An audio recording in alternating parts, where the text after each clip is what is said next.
और thank you, yes. सभी को नमस्कार। Welcome to this beautiful programme on all India level, जिसमें हम भारत के कोई भी एक शीर्ष नेतृत्व है जिसने ग्राम में और आपके शहरों में, कस्बों में काम किया है, और भारत और विश्व का कोई भी एक इस तरह का फौजी फौजी means in the real sense they doing something for the country and the whole world, उनको हम यहाँ पे बुलाते हैं, मौका देते हैं उनको और मौका लेते हैं उनसे समझने का। तो एक ऐसे साथी को डेली पिछले 67-68 दिन से बुलाया जा रहा है। तो प्रशांत जी आज चौथी परफॉर्मेंस के लिए आते हुए, बहुत सुंदर उनकी परफॉर्मेंस है, बहुत पॉपुलरिटी उनकी बढ़ चुकी है और बढ़ रही है लगातार। और वहाँ ये एक दीदी की मदद से ग्रेटर नोएडा में एक केंद्र जो कि शायद सिग्मा वन में है, वहाँ पे आप स्वास्थ्य केंद्र भी चला रहे हैं, साथ ही वहाँ पे भी संपर्क कर सकते हैं। उसके अलावा मुख्य बातें प्रशांत जी से हर प्रयास है कि हर हफ्ते में या कम से कम महीने में 2-3 बार सुना जाए। प्रशांत जी को ज्यादा उनका परिचय देने की आवश्यकता नहीं है, वो परिचय के मोहताज नहीं है। Beautiful beautiful work. Welcome to this beautiful programme. Over to Acharya Antarang Anand जी, आज आप शो के एंकर हैं सर। पहले आपको और फिर आप निमंत्रित कर लेंगे प्रशांत जी को। नमस्कार, प्रणाम। Thank you, I am keeping quiet now. बहुत बहुत धन्यवाद। आपने तो इंट्रोडक्शन कर ही दिया। दरअसल डॉक्टर प्रशांत चतुर्वेदी जी एक वर्सटाइल थेरापिस्ट हैं, जिनका मतलब होम्योपैथी, आयुर्वेदा, नेचुरोपैथी, योगा और न्यूरोथेरेपी और एस्ट्रोलॉजी और म्यूजिक थेरेपी, ये सारी थेरेपीज वो करते हैं जिसको जब जैसी जरूरत होती है। और पेशेंट, बेड रिडन पेशेंट्स को खड़ा कर देते हैं। अब है कि इसे एक इंटरनेशनल लेवल पे पहुंचाने के लिए एक छोटा सा भागीरथी प्रयास शुरू किया गया है ग्रेटर नोएडा में। तो जिसमें हमारे संजय भैया भी सहयोगी हैं। तो इसीलिए अभी हम उसी सीरीज में जो इन्होंने हमें ज्ञानवर्धन किया है आयुर्वेद का, तो मिलेट्स पर उन्होंने चर्चा किया था। तो आयुर्वेद और मिलेट्स दोनों को ये करते हुए आज का अंतिम संभाषण में आज कंक्लूजन है। तो मैं निवेदन करूंगा कि आज कंक्लूजन में जो भी बातें हैं वह सब पूर्ण करते हुए आज डॉक्टर प्रशांत चतुर्वेदी दादा अपनी वक्तव्य को प्रस्तुत करें। और बीच में निवेदन है कि कोई भी अनम्यूट ना करें, और अगर गलती से अनम्यूट हो जाता है तो उसे फिर से म्यूट कर लें। धन्यवाद। डॉक्टर प्रशांत चतुर्वेदी दादा, प्लीज, स्वागत है। जी, प्रणाम सभी को। नमस्कार सभी साथियों को, मेरा नमस्कार। आज मिलेट्स के और कार्यक्रम में आप सभी का स्वागत। और डॉक्टर संजय शर्मा जी का आभार कि उन्होंने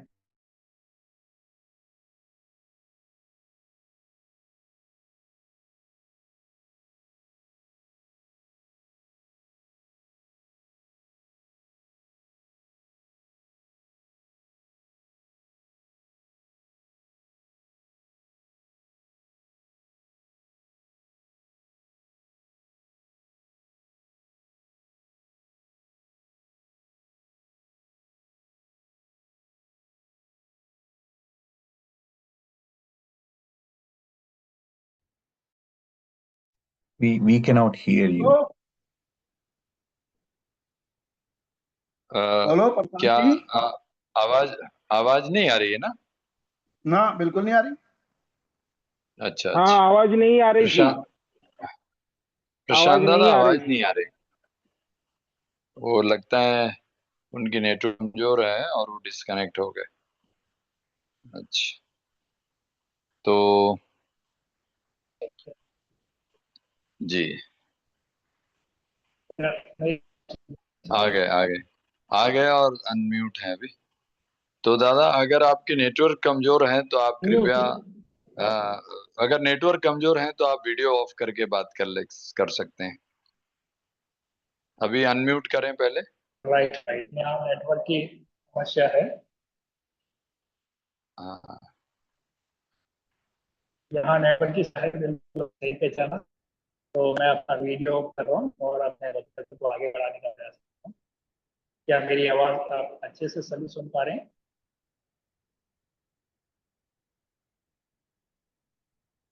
जी, आवाज आ रही है। हेलो, क्या मेरी आवाज आ रही है? हाँ हाँ, आ रही आवाज है, आ आ रही रही है। जी। तो वात दोष और इसका शास्त्रों से संबंध, और इन सभी प्रक्रियाओं को हम आगे बढ़ाने का प्रयास करेंगे कि हमारे शास्त्रों में कहाँ मिलेट्स का व्यवस्था आई है, ये हमने देखा पिछले विगत एपिसोड में। और आज हम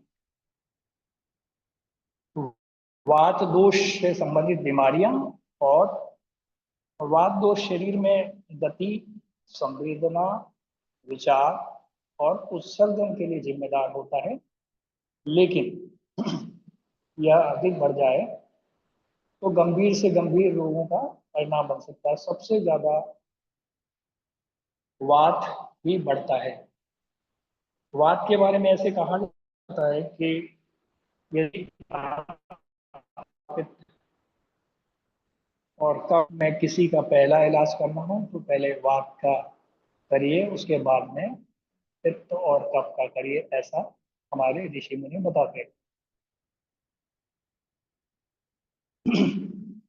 वात बढ़ जाए तो शरीर में खासकर सूखापन, गैस, ड्राइनेस, बॉडी के अंदर जितनी भी आती है, ड्राइनेस के कारण जितनी भी बीमारियां, कब्ज, कंपकपी, अनिद्रा, जोड़ों का दर्द जैसी भयानक समस्याएं देखने को मिल सकती है। इसके अलावा बहुत सारी चीजें, माइग्रेन होता है आजकल रोगों का एक पूरा चैनल सा एक तैयार हो जाता है।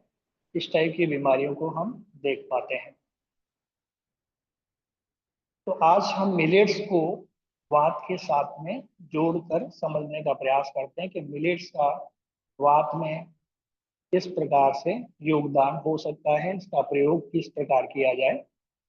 वात दोषों के बारे में 100 से भी ज्यादा बीमारियां, 80 से 100 बीमारियां मुख्यतः आयुर्वेद में मानी गई है।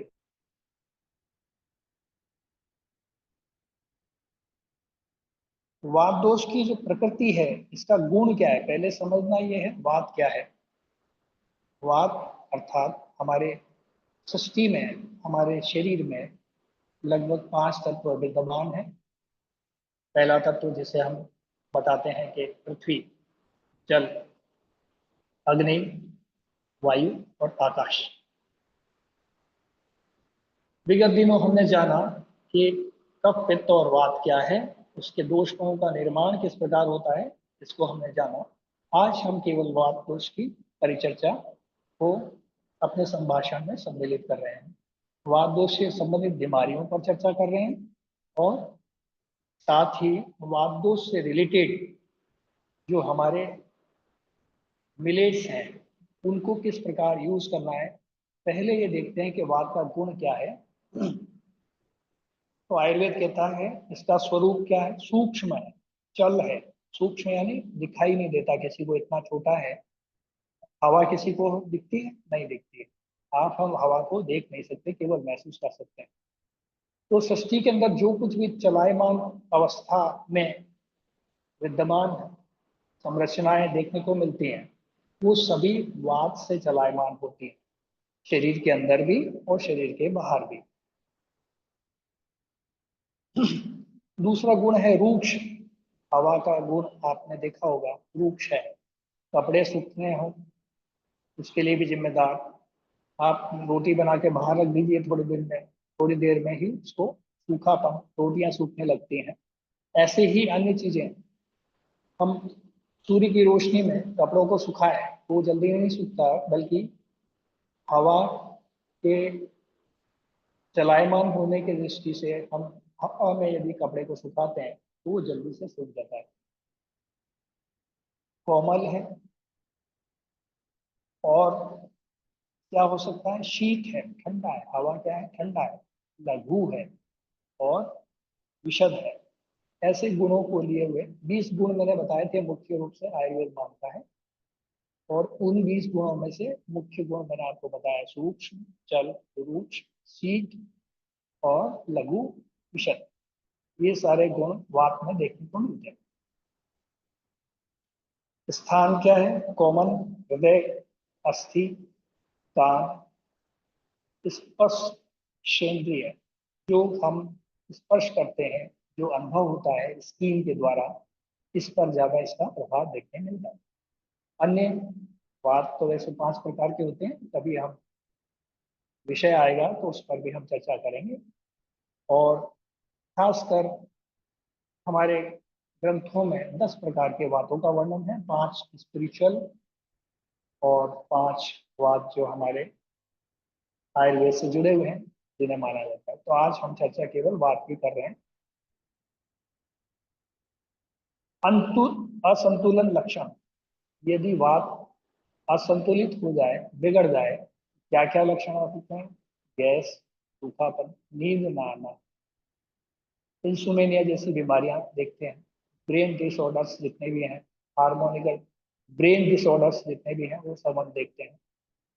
कॉन्स्टिपेशन की सारी चीजें आती है, दर्द जितनी भी हैं, मांसपेशी की शिथिलता, और बॉडी में किसी भी अंग का संकुचन, कभी बोलते हैं कि किडनी श्रिंक हो रही है, कोई सा शरीर का श्रिंक हो रहा है, तो ये श्रिंक में दिखता है, ये सब के सब वात से प्रभावित है। वात की शांति के लिए भोजन में स्नेह यानी चिकनापन जो होता है उसको हमें ग्रहण करना होगा। वात का दुश्मन क्या है? तेल, तेलीय पदार्थ। इसका मतलब ये नहीं कि तली भुनी चीजें खाई जाए, ये नहीं। उष्णता और क्या है? स्नेह, उष्णता, स्थिरता, मधुरता आवश्यक है। ये विपरीत गुण है वात के। वात का गुण देखते हैं हम, लघु शीत रूक्ष, यहाँ पर क्या है? शीत का उल्टा कर दिया गर्म। उष्ण, तो उष्णता वाले गुणों का प्रयोग करने से ये रोग ठीक होते हैं। अब हम मिलेट्स में देखते हैं कि इनका क्या स्थिति देखने को मिलती है। वात दोष में उपयुक्त या वात से रिलेटेड बीमारियों में उपयुक्त मिलेट्स क्या क्या हो सकते हैं, उसके गुणधर्म देखेंगे और लाभ को हम समझने का प्रयास करते हैं, क्योंकि आज हमारा विषय मिलेट्स का है। फिर आपके प्रश्नों का उत्तर 1 बाय 1 लेने का प्रयास करेंगे। कंगनी, पहला मिलेट्स है हमारा कंगनी, जिसे हम फोक्सटेल भी कहते हैं इंग्लिश में। तो कंगनी का गुण क्या है? लघु, मधुर, उष्ण। लघु यानी वात को बढ़ाने वाला है, मधुर है, मीठा है, तो ये वात को बैलेंस कर सकता है। मधुर रस जो है वात को कम करता है, बढ़ाता है, लेकिन उतना नहीं जितना कि। और उष्ण, ये गर्म तासीर का है, तो ये क्या कहलाएगा? वात नाशक। और जो हमारा स्नायु तंत्र है उसको पोषण देने वाला माना गया है। तो अभी हमने देखा कंगनी यानी फोक्सटेल। फोक्सटेल के बारे में समझते हैं तो हमारे शास्त्र उसके बारे में बताते हैं। लघु, मधुर और उष्ण, वात शामक यानी वात की बीमारियों को शमन करने वाला यानी ठीक करने वाला है, उनसे फाइट करने वाला है। स्नायविक तंत्र को पोषण देना यानी हमारा जो नर्वस सिस्टम है उसको पोषण देता है, यानी नर्वस सिस्टम की कोई बीमारी है तो हम कंगनी का प्रयोग कर सकते हैं। दूसरा मिलेट हम देखते हैं बाजरा। बाजरा भी मिलेट्स की श्रेणी में आ सकता है। इंग्लिश में इसे पियर मिलेट कहा जाता है। बाजरे का गुण हमारे शास्त्रों में बताया है गुरु। गुरु यानी भारी, पचने में भारी है। उष्ण है, वायु का गुण था लघु, यहाँ पर ये है भारी, गुरु। उष्ण यानी गर्म, रूक्ष, रूक्ष का मतलब ड्राइनेस लाने वाला। वातवर्धक, किंतु तिल अथवा घी के साथ उपयोग करें तो ये वात के रोगों को शमन कर सकता है। तो बाजरे का मिलेट्स का प्रयोग करेंगे हम, किसके साथ करेंगे? घी अथवा तिल के तेल के साथ। तो जो भी इसके प्रिपरेशन बनेंगे वो सारे इन दोनों तेलों के साथ में बनते हैं। तो वो क्या करते हैं? वात को ठीक कर सकते हैं, वात से जुड़ी हुई बीमारियां। वात से जुड़ी हुई बीमारियों की चर्चा मैंने अभी की भी थी, पिछली बार भी बताया था। तो ये वात वर्धक तो है, लेकिन यदि इसको तिल के तेल के साथ में, घी के साथ में लिया जाए काम में तो उपयोगी माना जाता है। हमारे यहाँ आयुर्वेद में अनुपान के विषय हैं। अनुपान यानी किसी के साथ में, अनुपान यानी किसी के साथ में उसका प्रयोग करने से उसके गुण धर्म बदल जाते हैं। ठीक इसी प्रकार बाजरे का भी गुणधर्म यहाँ घी या तेल के साथ बदल जाते हैं। अब देखते हैं सामा। सामा को या समा लिटिल मिलेट्स बोला जाता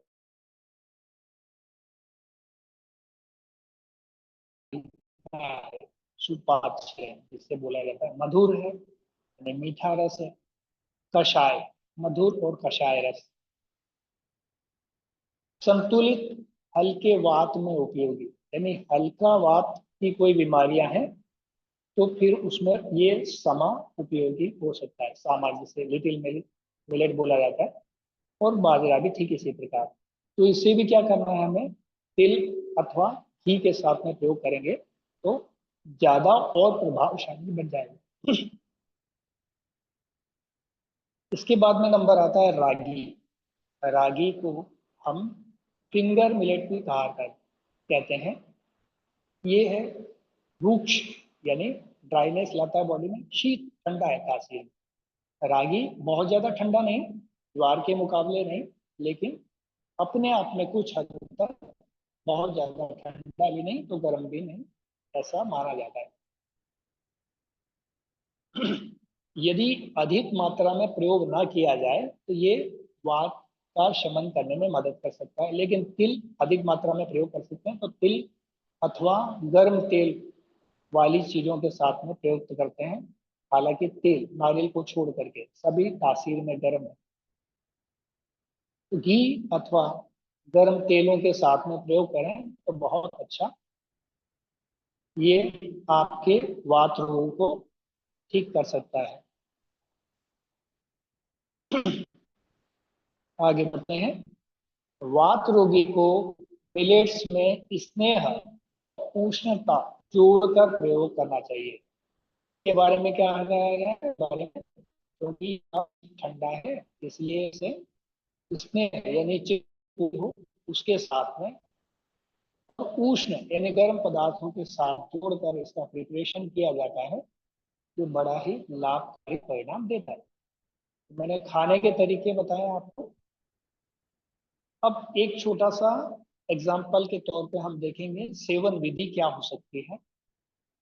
तो सर्वश्रेष्ठ विधि क्या हो इनका, सूप बना लीजिए, खिचड़ी बना लीजिए अथवा दलिया।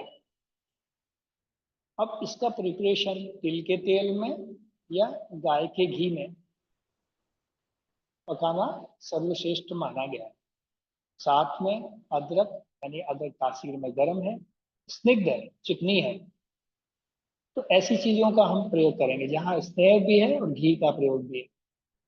तो चिकना लेकिन गर्म तासीर वाली चीजों का प्रयोग करेंगे तो वात का शमन होगा। हींग, जीरा और दालें, इसमें दाल मिला दी जाए, खासकर मूंग की दाल मिला दी जाए तो ये इन्फेक्शन को दूर करने में, जिसमें भी टिस वाली बीमारियां लगती हैं, जिसके आगे जिन बीमारियों के आगे टिस लग जाता है वो सब इन्फेक्शन जनित रोग माने जाते हैं आधुनिक विज्ञान की परिभाषा में। तो ऐसे इन्फेक्टेड या इन्फेक्शन वाले या वायरल इन्फेक्शन जैसी चीजों में इसका मूंग की दाल के साथ में प्रयोग करेंगे तो आपको सफलतापूर्वक परिणाम देखने को मिलेंगे। तो खाने का प्रयोग मैंने बताया आपको। अनुपान, अब इसके साथ में क्या लें कि ये और ज्यादा प्रभावशाली बन जाए या पावरफुल बन जाए, यानी हम क्या कर रहे हैं, फूड एज मेडिसिन तो है, लेकिन उसको दवा बना देना है। दवा को फूड नहीं बनाना है ना। तो हमें क्या करना है, हमारा उद्देश्य भोजन को दवा बनाना है, ना कि दवा को भोजन। अभी हम क्या कर रहे हुए हैं, भोजन को दवा बनाए हुए हैं। तो दवा की आवश्यकता नहीं, भोजन की आवश्यकता है। भोजन का तरीका बदलना है जिससे बीमारियों का शमन होता है।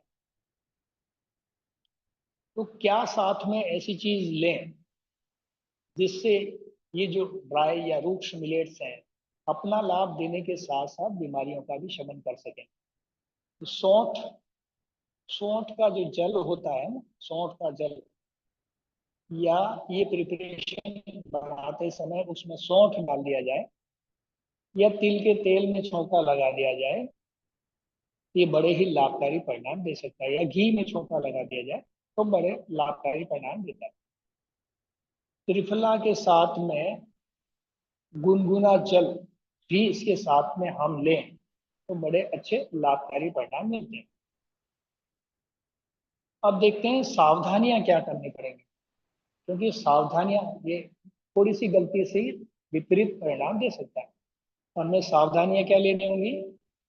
मिलेट्स में प्राकृतिक रूप से रुक्षता पाई जाती है। अभी हमने सारे मिलेट्स को लगभग देखा है, कुछ कुछ में रुक्षता है, ड्राइनेस लाता है बॉडी में। तो ड्राइनेस लाने के कारण इसको किस प्रकार प्रयोग किया जाए, तो सावधानियों का ध्यान रखें। तो मिलेट्स को प्राकृतिक रूप से रुक्षता वाला माना है, इसलिए क्या करना है? वातवर्धक न बन जाए इसलिए स्निग्ध चीजों का प्रयोग करना है। वात प्रकृति वाले व्यक्ति को रात्रि में इसका सेवन नहीं करना चाहिए। क्या? रात्रि में तो आयुर्वेद वैसे ही मना करता है, दिन भले तो कुछ खाने पीने का होना चाहिए, होना भी नहीं चाहिए। रात्रि का मतलब निशा, और उस समय जो खाने वाला व्यक्ति है वो निशाचर, यानी हम निशाचर से कम नहीं होंगे यदि रात्रि में इसका इस्तेमाल करते हैं। तो निशाचरों को ईश्वरीय या दंड की भूमिका में, दंडात्मक रवैये में उसको प्राप्ति का व्यवस्था मिल सकती है ना, तो आप बीमार हो सकते हैं। अत्यधिक भून कर अथवा सूखा खिचड़ी रूप में सेवन से बचें। सावधानी में क्या रखना था? एक तो स्निग्ध चीजों के साथ में लेना है, दूसरा रात्रि में भोजन नहीं करना, तीसरा अत्यधिक इसको भून के, कुछ लोग क्या करते हैं सत्तू वत्तू बनाते हैं इनका, उससे थोड़ा बचना है। बच करके उसको क्या करना है? खिचड़ी के रूप में सेवन से बचे। यदि उपयोग करना ही है तो तेल अथवा घी यानी बराबर चिकनाई का प्रयोग करें। खूब चबाकर खाना बहुत जरूरी है, क्योंकि ये हमारी लार के साथ में यदि मिक्स होके शरीर में जाएगा तो लार में क्या है? लाइसोजाइम बैक्टीरिया नाशक है, इन्फेक्शन का नाश करता है, और जो मिलेट्स में ड्राइनेस है उसको भी करता है। तो हमें क्या करना है? इतना चबाना है कि वो, जैसे बंगाली लोग बोलते हैं ना, खाना खाबो, पानी पानी खाबो, जोल खाबो, या फिर भोजन के लिए बारे में कहा जाता है भोजन पीवो, खाना पीवो, है ना। तो यहाँ पर क्या करना? इतना चबाना है कि लार के साथ खुद ब खुद मिक्स हो जाए और उसे हम पी सकें।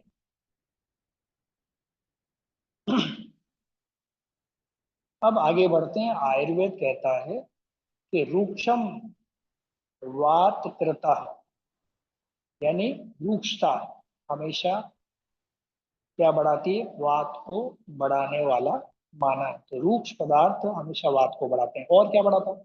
यदि किसी अंग पर जरूरत से ज्यादा कार्य लाद दिया जाए तो भी शरीर में वात की वृद्धि होती है। अब यदि जरूरत से ज्यादा हमको भोजन खाने को मिल जाए तो ज्यादा भोजन क्या हुआ? आंतों पर दबाव बनाएगा, दबाव बनाएगा तो आंतों संबंधित अंग के अंदर क्या होगा? वात की वृद्धि होगी, तो रोग वात के शुरू होना स्वाभाविक है। तो ऐसा आयुर्वेद बोलता है, इसलिए कहा है आयुर्वेद में रूक्षम वात कृत, रूक्ष ही वात को बढ़ाता है। अब आगे की बात को हम समझते हैं कि व्यवहारिक उदाहरण वात नियंत्रक मिलेट्स खिचड़ी।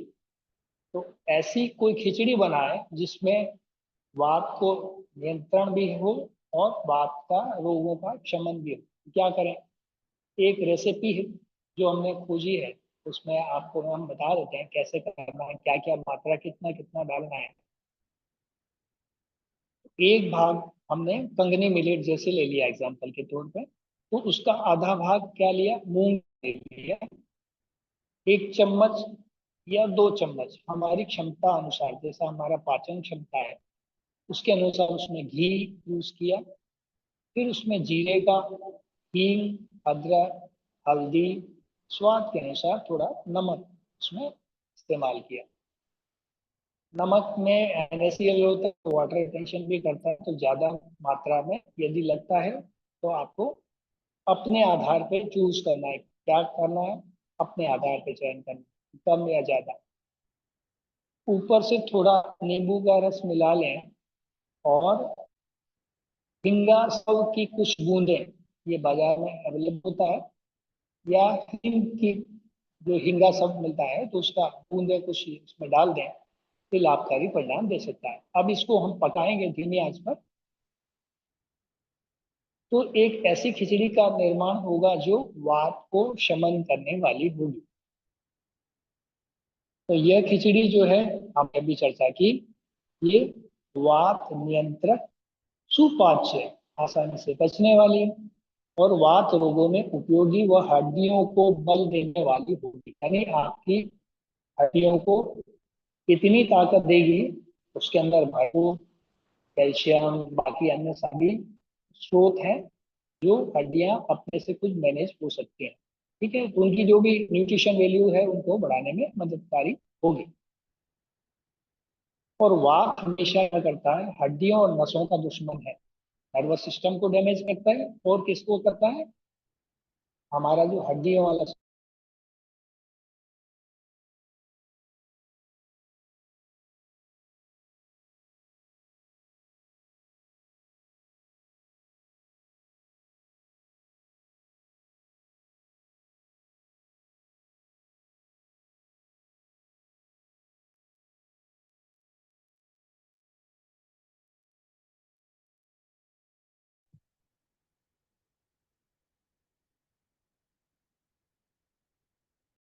हेलो,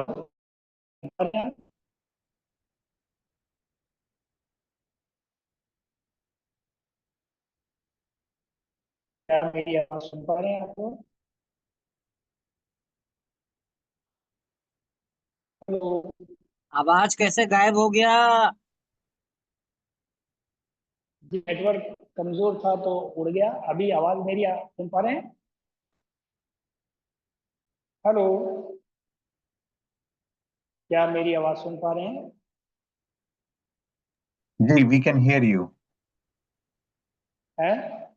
हम आपकी आवाज सुन सकते हैं। प्रशांत सर बोल रहे हैं? कौन बोल रहे हैं? जी जी, धन्यवाद धन्यवाद धन्यवाद, क्या we कंफर्मेशन के can लिए hear. आपका सादर आभार, धन्यवाद। मैं आगे कंटिन्यू करता हूँ, इसी को हम आगे बढ़ाते हैं। Thank you, sir. जी, धन्यवाद। तो खिचड़ी की हमने चर्चा की। यहाँ नेटवर्क का इशू है, शायद हो सकता है हमारा यहाँ वाईफाई भी ठीक से काम नहीं कर रहा। कोई बात नहीं, व्यवधान के लिए क्षमा।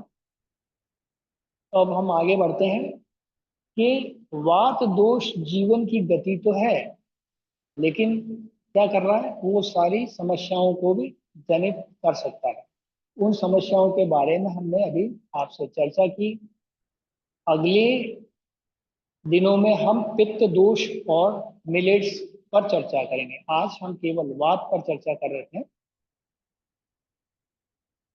अब आपका जो भी सवाल है और बीमारियां हैं, इनके बारे में चर्चा कर ली जाए तो अतिशयोक्ति का विषय नहीं है। आप सारा धन्यवाद के पात्र हैं, आप धैर्यपूर्वक सुना। आप हैंड रेस करके कोई प्रश्न है इससे संबंधित तो आप ले सकते हैं। दादा, एक बार जो जो रोग के नाम भी बता दीजिए। वात के कौन कौन रोग होते हैं, क्योंकि लोग वात के लक्षण से रिकॉग्नाइज नहीं कर पाएंगे, तो रोगों के नाम भी बता दीजिए। राइट, जी जी, धन्यवाद धन्यवाद। अच्छा, वात के रोग कौन कौन से होते हैं, आज हम इसको थोड़ा सा पिछले एपिसोड में हमने डिफाइन किया था, लेकिन आज भी फिर उसको रिपीट कर देते हैं। जो नए आए हैं हमने, हमारे बंधुजन उस पर फोकस कर पाएंगे। वात के रोग जो है ब्रेन डिसऑर्डर्स जितने भी हैं, क्योंकि नर्वस सिस्टम के जितने भी रोग आ जाते हैं वो सब, इसके साथ ही नर्वस सिस्टम में हमारे क्या क्या आ जाता है, ब्रेन डिसऑर्डर्स आ जाते हैं, स्पाइनल डिसऑर्डर्स आ जाते हैं, चाहे स्लीप डिस्क है, सर्वाइकल है, प्रॉक्सी रीजन के कुछ हैं प्रॉब्लम्स, जिनमें यूरिनरी ट्रैक से रिलेटेड कोई प्रॉब्लम है, जैसे किसी को यूरिन निकल जा रहा है, महसूस तक नहीं हो पा रहा, यदि वात से स्पाइन से जुड़ा हुआ, कॉक्सी रीजन से जुड़ा हुआ कोई प्रॉब्लम, एमआई कराने के बाद कॉक्सी रीजन में कोई डैमेज आता है, या लुम्बर साइड में कोई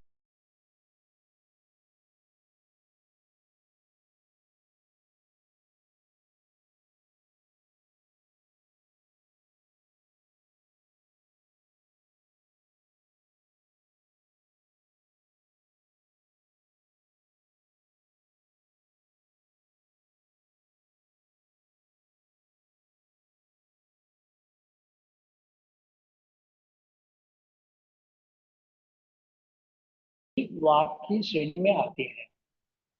खासकर ये जोड़ों का दर्द जितना भी है, या अर्थराइटिस है, या यूरिक एसिड का बढ़ जाना है, या शरीर में एसिड की मात्रा रहेंगी, या जोड़ों में दर्द कहीं भी हो रहा है तो वो भी वात का ही रोग माना जाता है। साथ में शरीर में कोई शिफ्ट हो रहे हैं, एक साइड या दो साइड, या अर्थराइटिस के साथ में कभी अटैक आ जाता है, ये भी इसी शरीर में आता है। पहले से अटैक भी इसी का ही पार्ट है, चाहे वो किसी भी स्तर का, पहले राइट का, लेफ्ट का, या लोअर का, अपर का, आजकल है तो ये है। बालों का झड़ना, इसके बाद में गांठों का हो जाना, ये भी सम्मिलित है इस विषय में। खासकर कहीं ऐसी गांठें जो कैंसर से रिलेटेड हो, कुछ हद तक वो भी सम्मिलित हैं। कैंसर डायरेक्टली इसमें इन्वॉल्व नहीं हो सकता, लेकिन इस तरह की चीजें हो सकती हैं, क्योंकि गांठ ही सुखाने का काम करता है। तो गांठ कोई हो करके सूख गई है, या प्रोस्टेट की कोई प्रॉब्लम है, या नाभि से जितने भी नीचे के रोग हैं, नाभि से नीचे के जितने भी रोग हैं, पीसीओडी हो गया, या ओबीडी से रिलेटेड कोई प्रॉब्लम है, या मासिक धर्म का महिलाओं में देरी से आना, महीने में जो समय होता है साइकिल का 28-30 दिन का है, या 25-30 दिन का, तो साइकिल बढ़ करके किसी का 45 दिन हो गया, 40 दिन हो गया, ऐसा जो समय गुजरता है, ये भी इसका प्रमाण माना जा सकता है। तो इस प्रकार के रोगों को हम जान सकते हैं वात की श्रेणी में। अभी इसमें आपका कोई सवाल यदि है तो हम उसको ले लेते हैं हैंड रेस करके, और उसके समाधान की ओर बढ़ने का प्रयास करेंगे। जी जी मेरा क्वेश्चन है कि आ, ये बीपी का प्रॉब्लम जो होता है ये भी वात से रिलेटेड है? क्या हम बीपी का प्रॉब्लम मिलेट से क्योर कर सकते हैं? Can we do something about it? बहुत जी, बहुत अच्छा। Right right, thank you. तो ये भी एक मिनट दादा, बीपी भी एक इसका मिनट। एक जिनको भी प्रश्न करना है वो लोग हैंड रेज कर दें प्लीज। हाँ दादा कंटिन्यू। जी धन्यवाद। तो जैसा कि हमें प्रश्न किया गया कि बीपी, ब्लड प्रेशर, अब ब्लड प्रेशर का वात से क्या संबंध है? देखिए, जो भी बीपी अचानक हम क्या नापते हैं मशीन से, या हमारा बीपी मॉनिटर है, वो हमें रीडिंग देता है 120/80, ये सर्वमान्य रीडिंग मान ली जाती है इन जनरल, राइट।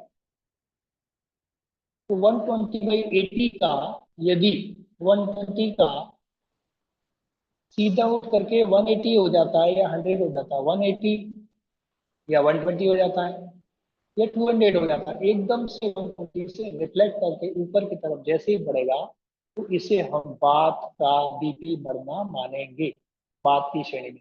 और जो कफ की वजह से बीपी बढ़ता है उसके उसमें कोलेस्ट्रॉल का योगदान ज्यादा होता है, ट्राइग्लिसराइड का और कोलेस्ट्रॉल का जो हम टेस्ट करते हैं उसमें एलडीएल वीएलडीएल का बढ़ना या एलडीएल वीएलडीएल के साथ में एचडीएल का जो रेशो है उसका बिगड़ जाना पाया जाता है। एचडीएल यदि 25% एक्सेस रेशो रखता है तो चिंता करने की कोई आवश्यकता नहीं, लेकिन हमारा एलडीएल वीएलडीएल और ट्राइग्लिसराइड यदि बढ़ जाएगा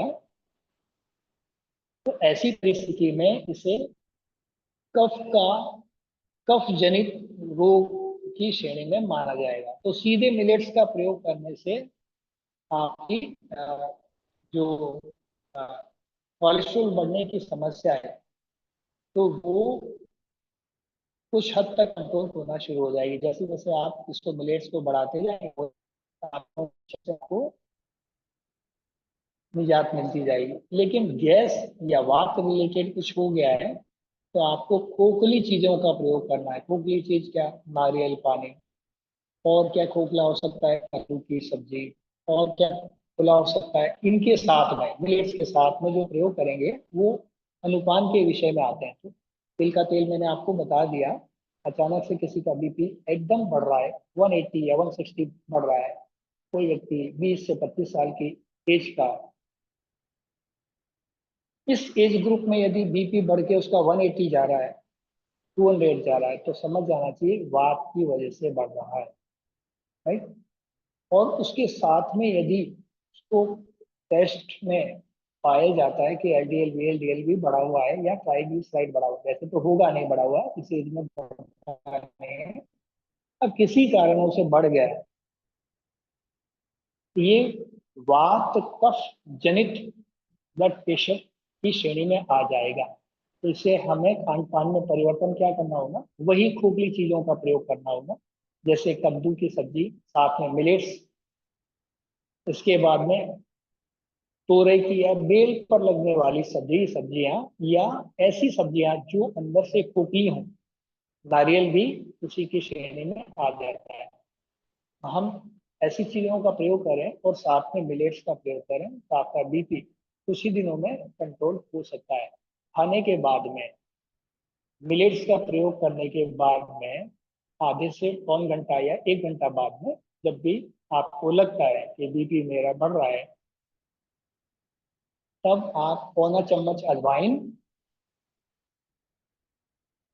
आप नोट कर सकते हैं। साथ में मैं फिर से रिपीट कर देता हूँ, पौना चम्मच अजवाइन, 1/5 काला नमक, 1 से 2 चुटकी बढ़िया हींग है आपकी, तो उसको हम इस चूर्ण में सम्मिलित कर सकते हैं और सीधे ही पानी से ले सकते हैं यदि आपका बीपी अचानक बढ़ गया है। तो आप थोड़ी सी देर में, गैस की वजह से यदि बीपी बढ़ा है, वात की वजह से बढ़ा है, तो थोड़ी देर में आप पाएंगे लगभग 1 घंटे के अंदर अंदर ही आपका बीपी वापस नेचुरल अवस्था में या फिर नीचे की तरफ आ रहा है।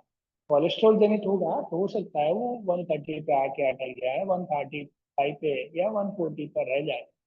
लेकिन यदि केवल वात से है तो तुरंत प्रभाव से ये आपकी रीडिंग को पाने में सहयोग कर सकता है। दोनों प्रकार के बीपी का मिलेट्स के साथ में प्रयोग मैंने आपको बताया। अब कोई संबंधित कोई सवाल है तो आप ले सकते हैं। और बहुत अच्छा सर। जी एक मेरे को क्वेश्चन ये था विजय कि विजय विजय जी, आचार्य विजय जी, हाँ आपका प्रणाम और जी। बाकी है क्या? राजीव जी, जी नहीं, एक आप मिनट राजीव जी, कुछ क्या हो गया ना? नहीं जी हाँ, आचार्य नहीं। विजय जी। प्रणाम जी। कद्दू की जी भाजी प्रणाम और प्रणाम। पालक का वात रोगों पे क्या प्रभाव रहता है? इससे डिफरेंट करेंगे।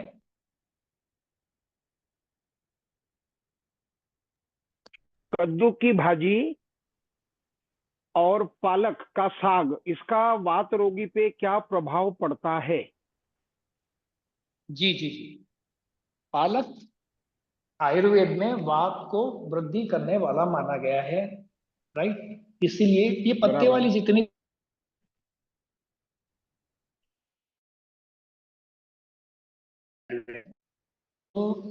इनको या तो घी या फिर तेल के साथ में बनाया जाना अच्छा है। तो कम मात्रा में इसको हम प्रयोग कर सकते हैं, ज्यादा मात्रा में प्रयोग करेंगे तो ये वात वृद्धि कर सकता है। आयुर्वेद में यहाँ तक बताया गया है कि इनको पत्ते वाली जितनी भी सब्जियां, चाहे चौलाई हो, चाहे पालक हुआ, या पत्ते वाली सभी श्रेणी की सब्जियों में वात वृद्धि होना स्वाभाविक है, क्योंकि ये सभी पत्ते वाली वात वृद्धि करती हैं। तो बनाने का तरीका थोड़ा सा उन्होंने बताया कि इसको थोड़ा सा हाफ बॉइल या स्टीम एक लगा करके इसको दबा के निचोड़ के फिर आप इसको तेल या घी में अच्छे से फ्राई करके बना सकते हैं, तो आपको वात वृद्धि नहीं करेगा। इसका संबंध ये है। दूसरा आपने बताया कद्दू, या एक और था कोई?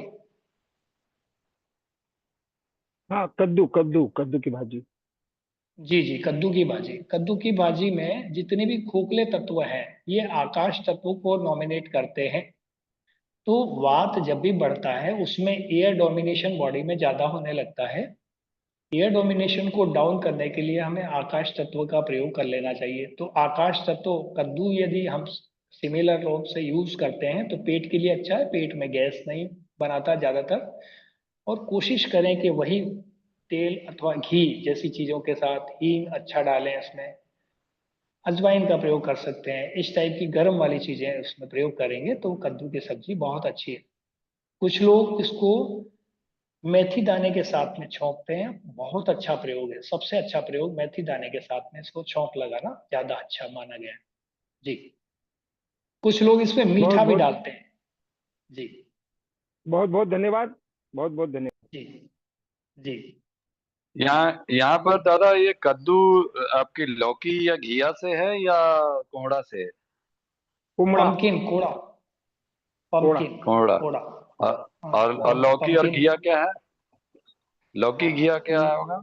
उसका क्या है? वो तो एक ही, लौकी को घिया भी बोला जाता है, घिया को लौकी भी, कई जगह अलग अलग हाँ जगह मतलब पर वो स्थानों पर उसका अलग। उसका क्या यूज है? वो भी इतना ही वही काम करेगा? हाँ जी हाँ जी, उसको हम सीधे ही घी अथवा तेल में छौंक करके बना सकते हैं। रिफाइंड नहीं होना चाहिए, बस नेचुरल होना चाहिए वो, जैसा कि आजकल हम लोग यूज करते हैं। रिफाइंड से हट करके वो सीधा घानी वाला तेल हो तो ज्यादा अच्छा। एक और मेरा अनुरोध था। राजीव जी जी राजीव जी कुछ आपका कहना चाहते हैं? जी प्रश्न रह गया था क्या? जी नहीं, जी। प्रश्न नहीं रह गया था मेरा। ये जो है, मैं वेब चैनल में भी देख रहा था बट मेरे को कहीं पे रिकॉर्डिंग जी जी, दिखाई नहीं बोलिए दिया। बोलिए। जी, can we have some other recordings जो पहली की रिकॉर्डिंग थी, जिससे हम सबों को और जो भी ज्वाइन नहीं कर पाया उनको हम भेज सकें और सबका फायदा हो सके इसमें, क्योंकि बहुत अच्छी बातें बता रहे हैं और आई थिंक ये जनमानस तक पहुंचनी चाहिए। तो अगर रिकॉर्डिंग की व्यवस्था हो जाए या उसके लिंक अपलोड आप शेयर कर दें तो we can share with somebody else. Thank you sir.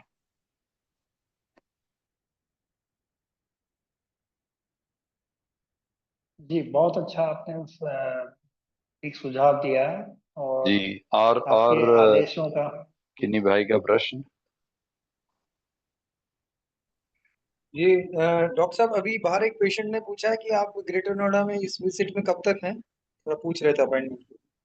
थोड़ा अलग जी, प्रश्न मैं है पर संडे प्लीज। तक जी जी जी, संडे तक। मैं हाँ सैटरडे, मतलब कल कल हूँ पूरा दिन, अच्छा। और संडे को, अच्छा। पर संडे को मैं हाँ, निकल जाऊंगा जयपुर। जी, ठीक है, तो तो रविवार जयपुर के में आप अपॉइंटमेंट के संपर्क लिए। करना चाहते हैं, स्वागत। जी जी, ठीक है, रविवार के अपॉइंटमेंट के लिए मैं आज इसके बाद फोन कर दूंगा आपको। थैंक यू, आपके सेक्रेटरी को। Thank you. जी, जी और साथियों के धन्यवाद। प्रश्न तो कर लीजिए। Thank you. जी जी, और किनका प्रश्न है? पंडित जी को बहुत बहुत प्रणाम। आनंद आ जी, गया। प्रणाम, पंडित जी, उससे स्वागत। पहले आपसे पैर के बारे में पूछा था, याद है आपको? एक 5-6 दिन पहले तो आपने बोला था जी थोड़ा जी पैर को नीचे से भी ऊपर उठाइए, तकिया लगाइए। और मुझे कहते हुए बड़ी खुशी है कि जो पैर में सूजन थी वो अपने जी आप एक नॉर्मल में आ गया है। तो मैंने 3 चीजें किया। एक तो तकिया बहुत ऊपर अच्छा। रखा, दूसरा नीचे से हाथ से उसको ऊपर जैसा आपने दिखाया था वो किया, और तीसरा इसको थोड़ा गर्म पानी में अपना नमक के साथ। तो मैं बोला आपको मैं ये बता दूं कि बहुत अच्छा रहा वो, और मैं बहुत आभारी हूं आपका। एक दूसरा, पंडित जी इसमें तो कोई शक नहीं है कि आप एक बहुत बड़ी अथॉरिटी है, ज्ञान है, प्रैक्टिकल है, आपका सोच और समझाने का तरीका बहुत ही प्रभावी है। बहुत बहुत धन्यवाद। मेरा जो एक अनुरोध है कि आपने इतने सालों में कई लोगों को असाध्य रोगों से इससे उससे ठीक किया होगा, कई लोगों ने आपसे ट्रेनिंग लिया होगा, हमको भी बड़ा सीखने को मिला, बड़ा आभारी है जिन्होंने भी आपको बुलाया, उनको भी बहुत बहुत धन्यवाद।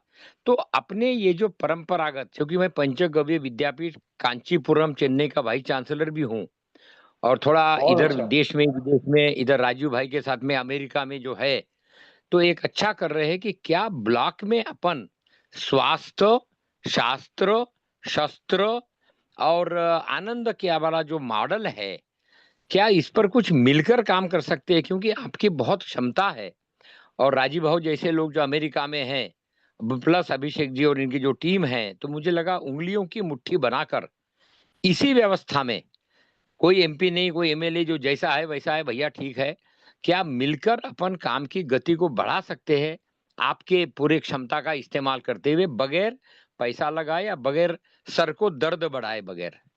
क्या ये संभव है? वाह, प्रणाम। आपका सुझाव, जी जी प्रणाम। आपका सुझाव बहुत अ, क्या कहें, मतलब सोने पे सुहागा वाली बात है। और इसको हम और आगे बढ़ा सकते हैं। मेरा व्यक्तिगत नंबर जो है शर्मा जी, अंतरंग जी, और इनसे करके मुझे व्हाट्सएप पे वो कांटेक्ट है, तो हम व्यक्तिगत नंबर पे हम बातचीत भी करेंगे, और इसको कैसे आगे बढ़ाना है उसकी एक रूपरेखा बना करके हम सब साथ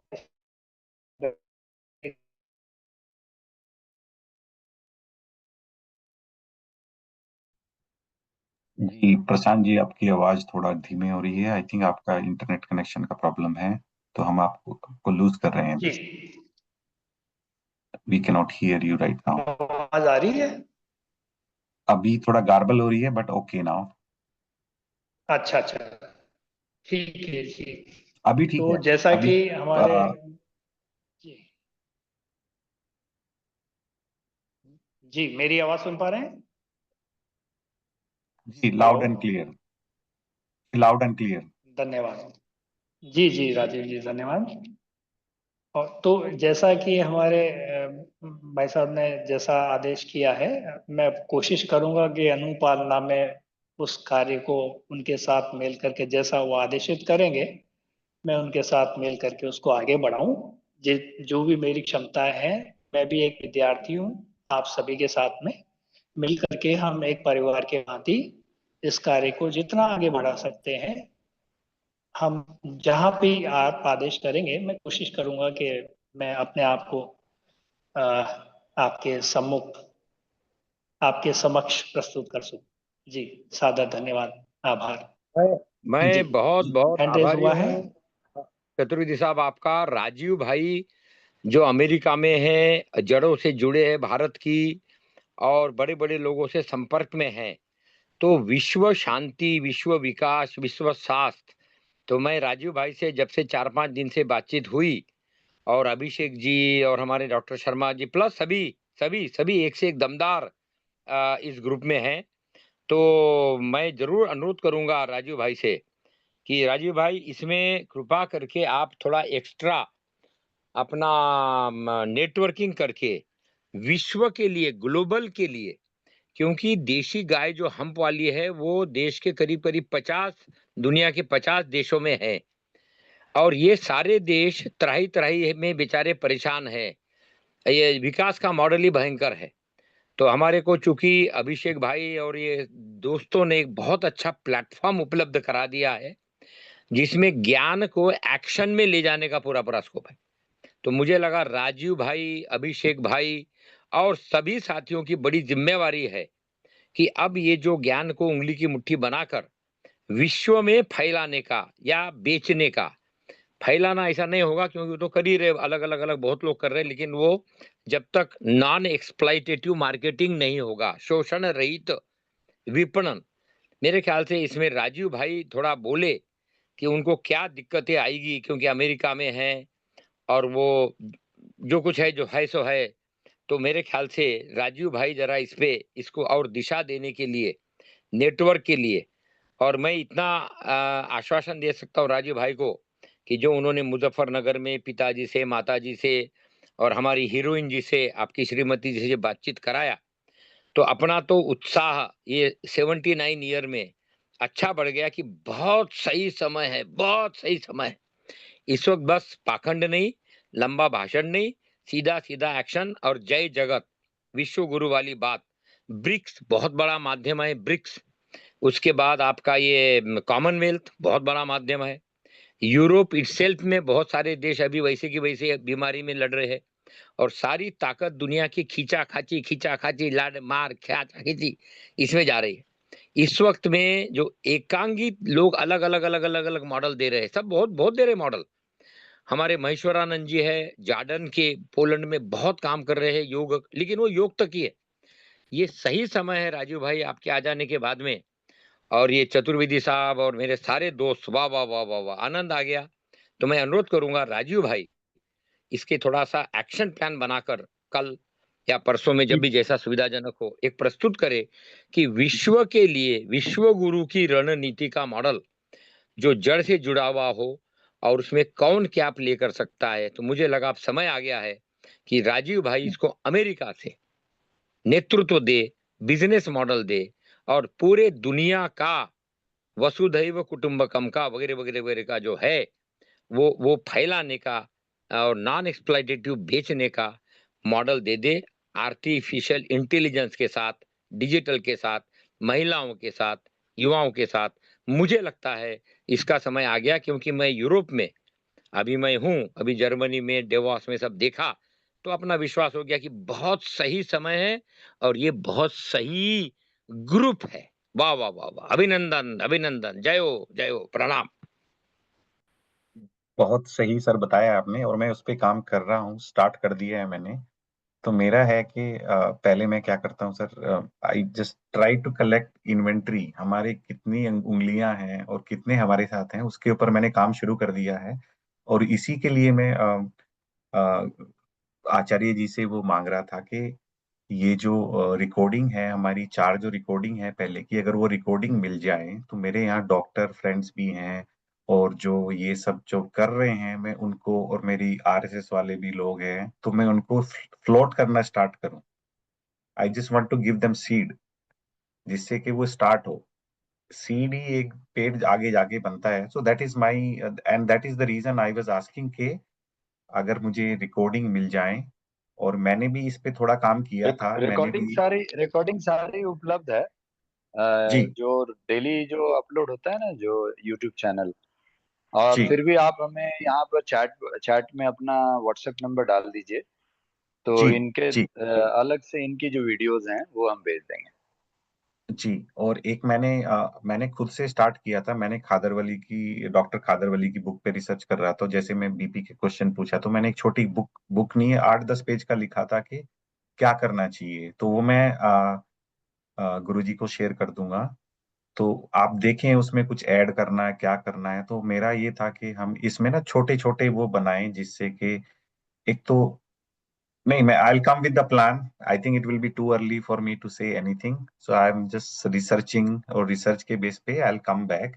and thank you so much Kamalanand sir, आपने मेरे को प्लेटफॉर्म दिया। And I will make sure that everybody is connected globally, and we get all the help whatever we need. And it can be, I will do my best, even I have to go to anybody, anywhere, anytime, I will do my best for all the networking. Thank you. धन्यवाद राजीव भाई। राजीव भाई बहुत बहुत धन्यवाद। आपको आपका WhatsApp number please डाल दीजिएगा चैट में, और जी आपको हम भेज देंगे।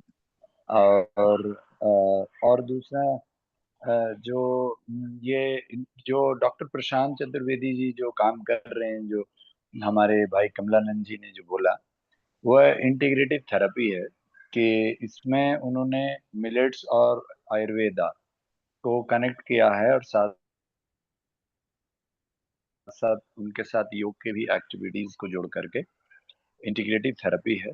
और यह इंटीग्रेटिव थेरेपी आज जैसे जितने भी हमारे ऑर्गेनिक फार्मर्स हमारे भाई लोग हैं यहाँ, क्योंकि गाय के संवर्धन पंचगव्य चिकित्सा पर भी डॉक्टर प्रशांत चतुर्वेदी जी की बहुत अच्छी मास्टरी है। तो इस तरह से पंचगव्य चिकित्सा और पंचगव्य उत्पादन, पंचगव्य का जो हमारा पूरा एग्रीकल्चर है, तो यह भी इसमें इंटीग्रेट हो जाता है, क्योंकि 53% cancer cases in India alone is because of chemicals in the food. तो ये यस रासायनिक खेती के कारण ये कैंसर हो रहा है, तो इसीलिए जी हमें उसको बचाना है। तो ये सारा इंटीग्रेशन है, एक दूसरे का पूरक है, हमारे किसान भाइयों का, हमारे पंचीकृत चिकित्सकों का, हमारे आयुर्वेदाचार्यों का, योगाचार्यों का, और मिलेट्स के जो लोग हैं, खादरवल्ली जी जैसे लोग हैं, इनके रिसर्च का। जी तो doctor Prashant ji, he is a one man show, he has done everything, और ये सब दैट्स कनेक्ट किया है उन्होंने सबके साथ।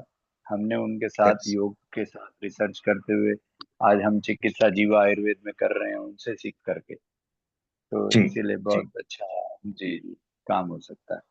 तो आचार्य अगला सर, प्रश्न अभी, जी जी सर बताइए बताइए। आप ना नंबर भेज दीजिए, मैं आपको भेज देता हूँ, क्योंकि इफ आई सेंड इट हाँ हियर ठीक है ठीक है तो ठीक है आई ठीक है, don't know want to issue. Share. आप मुझको भेज दीजिए। नहीं नहीं नहीं और नहीं, वो मैं समझ गया था। आप मुझे हाँ भेज दीजिए, मैं अपना डाल देता हूँ।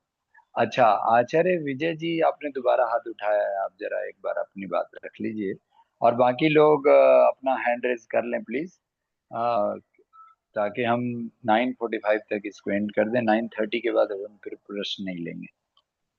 जी, आचार्य विजय जी। प्रणाम दादा। प्रणाम दादा।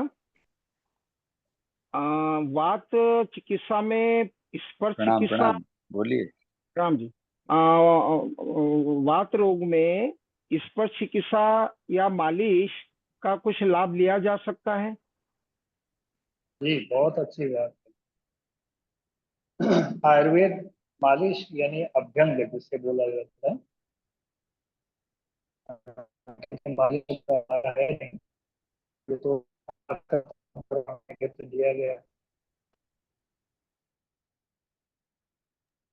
आवाज नहीं आ रही, आवाज ये नहीं जो आ रही। है वो आप, आवाज नहीं आ रही? नहीं आ हेलो, रही। नहीं आ रही? मैं दोबारा से बाहर ट्राई करता हूँ एक बार। बात जो है, अभी आ रही है मेरी आवाज? हेलो। बराबर बंद हो गई। हाँ जी, मेरी आवाज आ रही है? आ गई, आ गई। क्या मेरी आवाज आ रही है? आ गई आ गई, आ रही, धन्यवाद। आ रही है। तो वात की, जी, वात का जो शत्रु है ना, वो सबसे बड़ा है तेल। और तेल जो है वात से संरक्षण दे सकता है। तो जहां वात प्रभावित क्षेत्र है या अंग है, उस पर तेल की मालिश या अभ्यंग करना सबसे महत्वपूर्ण कार्य हो सकता है। उससे बड़ी कोई चिकित्सा नहीं हो सकती। इसलिए आयुर्वेद में वस्ती चिकित्सा को और अभ्यंग को बहुत ज्यादा महत्वपूर्ण स्थान प्राप्त है। जी। धन्यवाद जी, धन्यवाद। दादा, बस्ती को थोड़ा समझा दीजिए कि बस्ती में ये एनिमा भी होता है, तो आप कौन सी बस्ती बोल रहे हैं वो बता दीजिए। अनुवासन वस्ती या मात्रावस्ती जिसे कहा जाता है, एनीमा देने के बाद में कोलोन की सफाई करने के बाद आ, कुछ रोग के अनुसार हम तेलों का प्रयोग करते हैं, जैसे ब्रेन डिसऑर्डर्स में ब्राह्मी, इस टाइप की चीज़ों का। और आंतों के डिस्टर्ब होने के कारण जो हमारा सिस्टम बिगड़ जाता है, खाना पचना नहीं पचना, ये बड़ी आंत छोटी आंत के जो डिसऑर्डर्स होते हैं, इनमें सभी में लगभग बलाश्वगंधा, इस प्रकार के कई तेलों का प्रयोग हम करके इंसर्ट कर देते हैं कोलोन में ही, एनस के थ्रू इंजेक्ट करके वहां डाल दिया जाता है, जिससे और उसकी मसाज, इंटरनल मसाज होती है, जिसके कारण हमारी आंतें उसको सोख लेती हैं। ऐसे ही आंखों की रोशनी कम हो गई है तो भी कई तेलों का प्रयोग करके इंसर्ट किया जाता है। विटामिन मल्टीविटामिन की कमी हो गई है तो उससे संबंधित तेलों का हम इंसर्ट करके कोलोन में डाल सकते हैं, क्योंकि आधुनिक विज्ञान ही नहीं, हमारा पौराणिक विज्ञान भी ये मानता और जानता है कि हमारी कोलोन जो है या हमारी बड़ी आंत जिसे कहा जाता है, इस बड़ी आंत में हमेशा से जब भी हम कोई मतलब मिनरल और विटामिन का एब्जॉर्प्शन यही होता है, तो मिनरल और विटामिन के कारण जो भी प्रॉब्लम्स बॉडी में हो रही है उनको हमें फेस करना है या उनको क्योर करना है, तो सबसे अच्छी चिकित्सा अनुवासन या मात्रा बस्ती जिसे कहा जाता है। तो अलग अलग तेलों का प्रयोग किया जाता है रोग के अनुसार, तो जैसा रोग वैसा प्रयोग। राइट, आपका और कोई सवाल हो तो बताइए।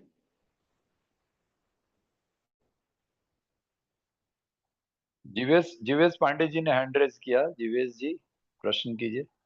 जी स्वागत जीवेश जी, बताइए। प्रणाम। हाँ जी सर, प्रणाम। जी जी जी आवाज आ सर। रही है मेरी? हाँ जी, बहुत अरे अच्छी यहाँ आ रही पानी बहुत ज्यादा गिर रहा है। तो मैं ये पूछना चाह रहा था कि जैसे हमारी माता जी अभी गिर गई हैं, फिसल गई हैं, तो उनका जी पैर फ्रैक्चर हो गया है। तो उसके लिए कुछ आयुर्वेदिक में प्लास्टर वगैरह अभी लगवा दिया है, तो जिससे जी हड्डी जल्दी जुड़ जाए, क्योंकि वो 80+ है उनकी उम्र। जी जी तो उसका कुछ आयुर्वेद में कुछ दवाई वगैरह जिससे जी पांडे जल्दी। जी। जी जी। Right right right. तो सबसे अच्छा और सस्ता और बहुत अच्छा इलाज चूना। चूना गाय के दूध के अंदर, गाय कोई भी हो सकती है, और गाय के दूध में आप मुनक्का डाल के उसको उबाल लीजिए।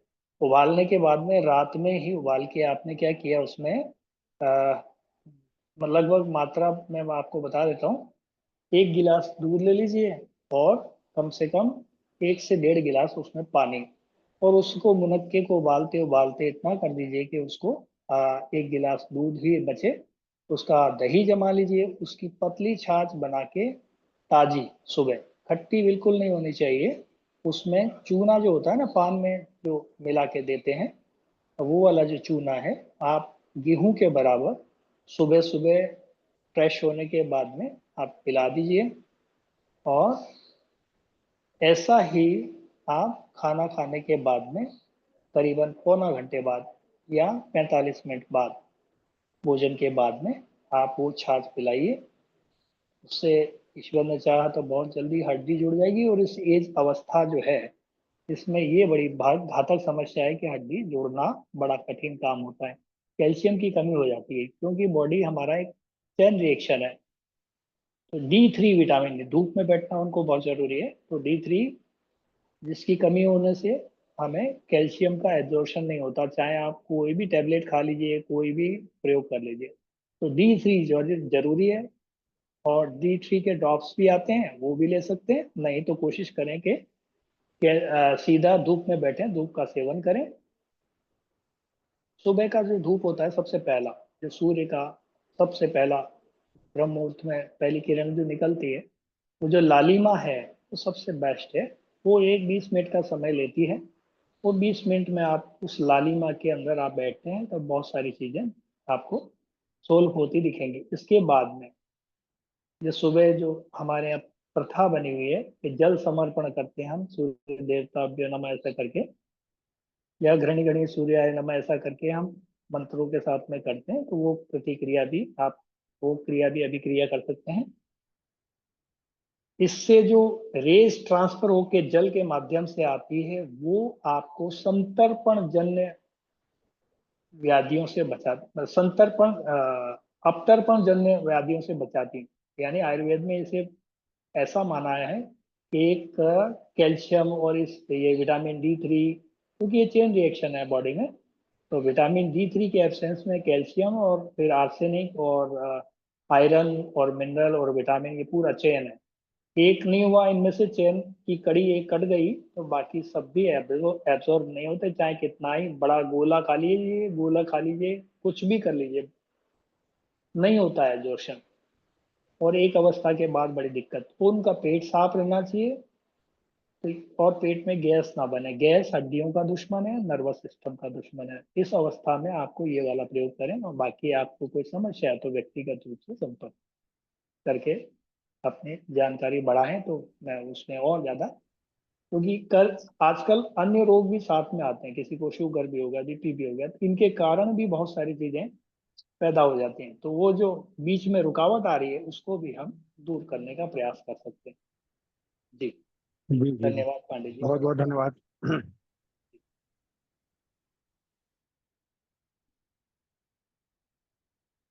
और कोई प्रश्न?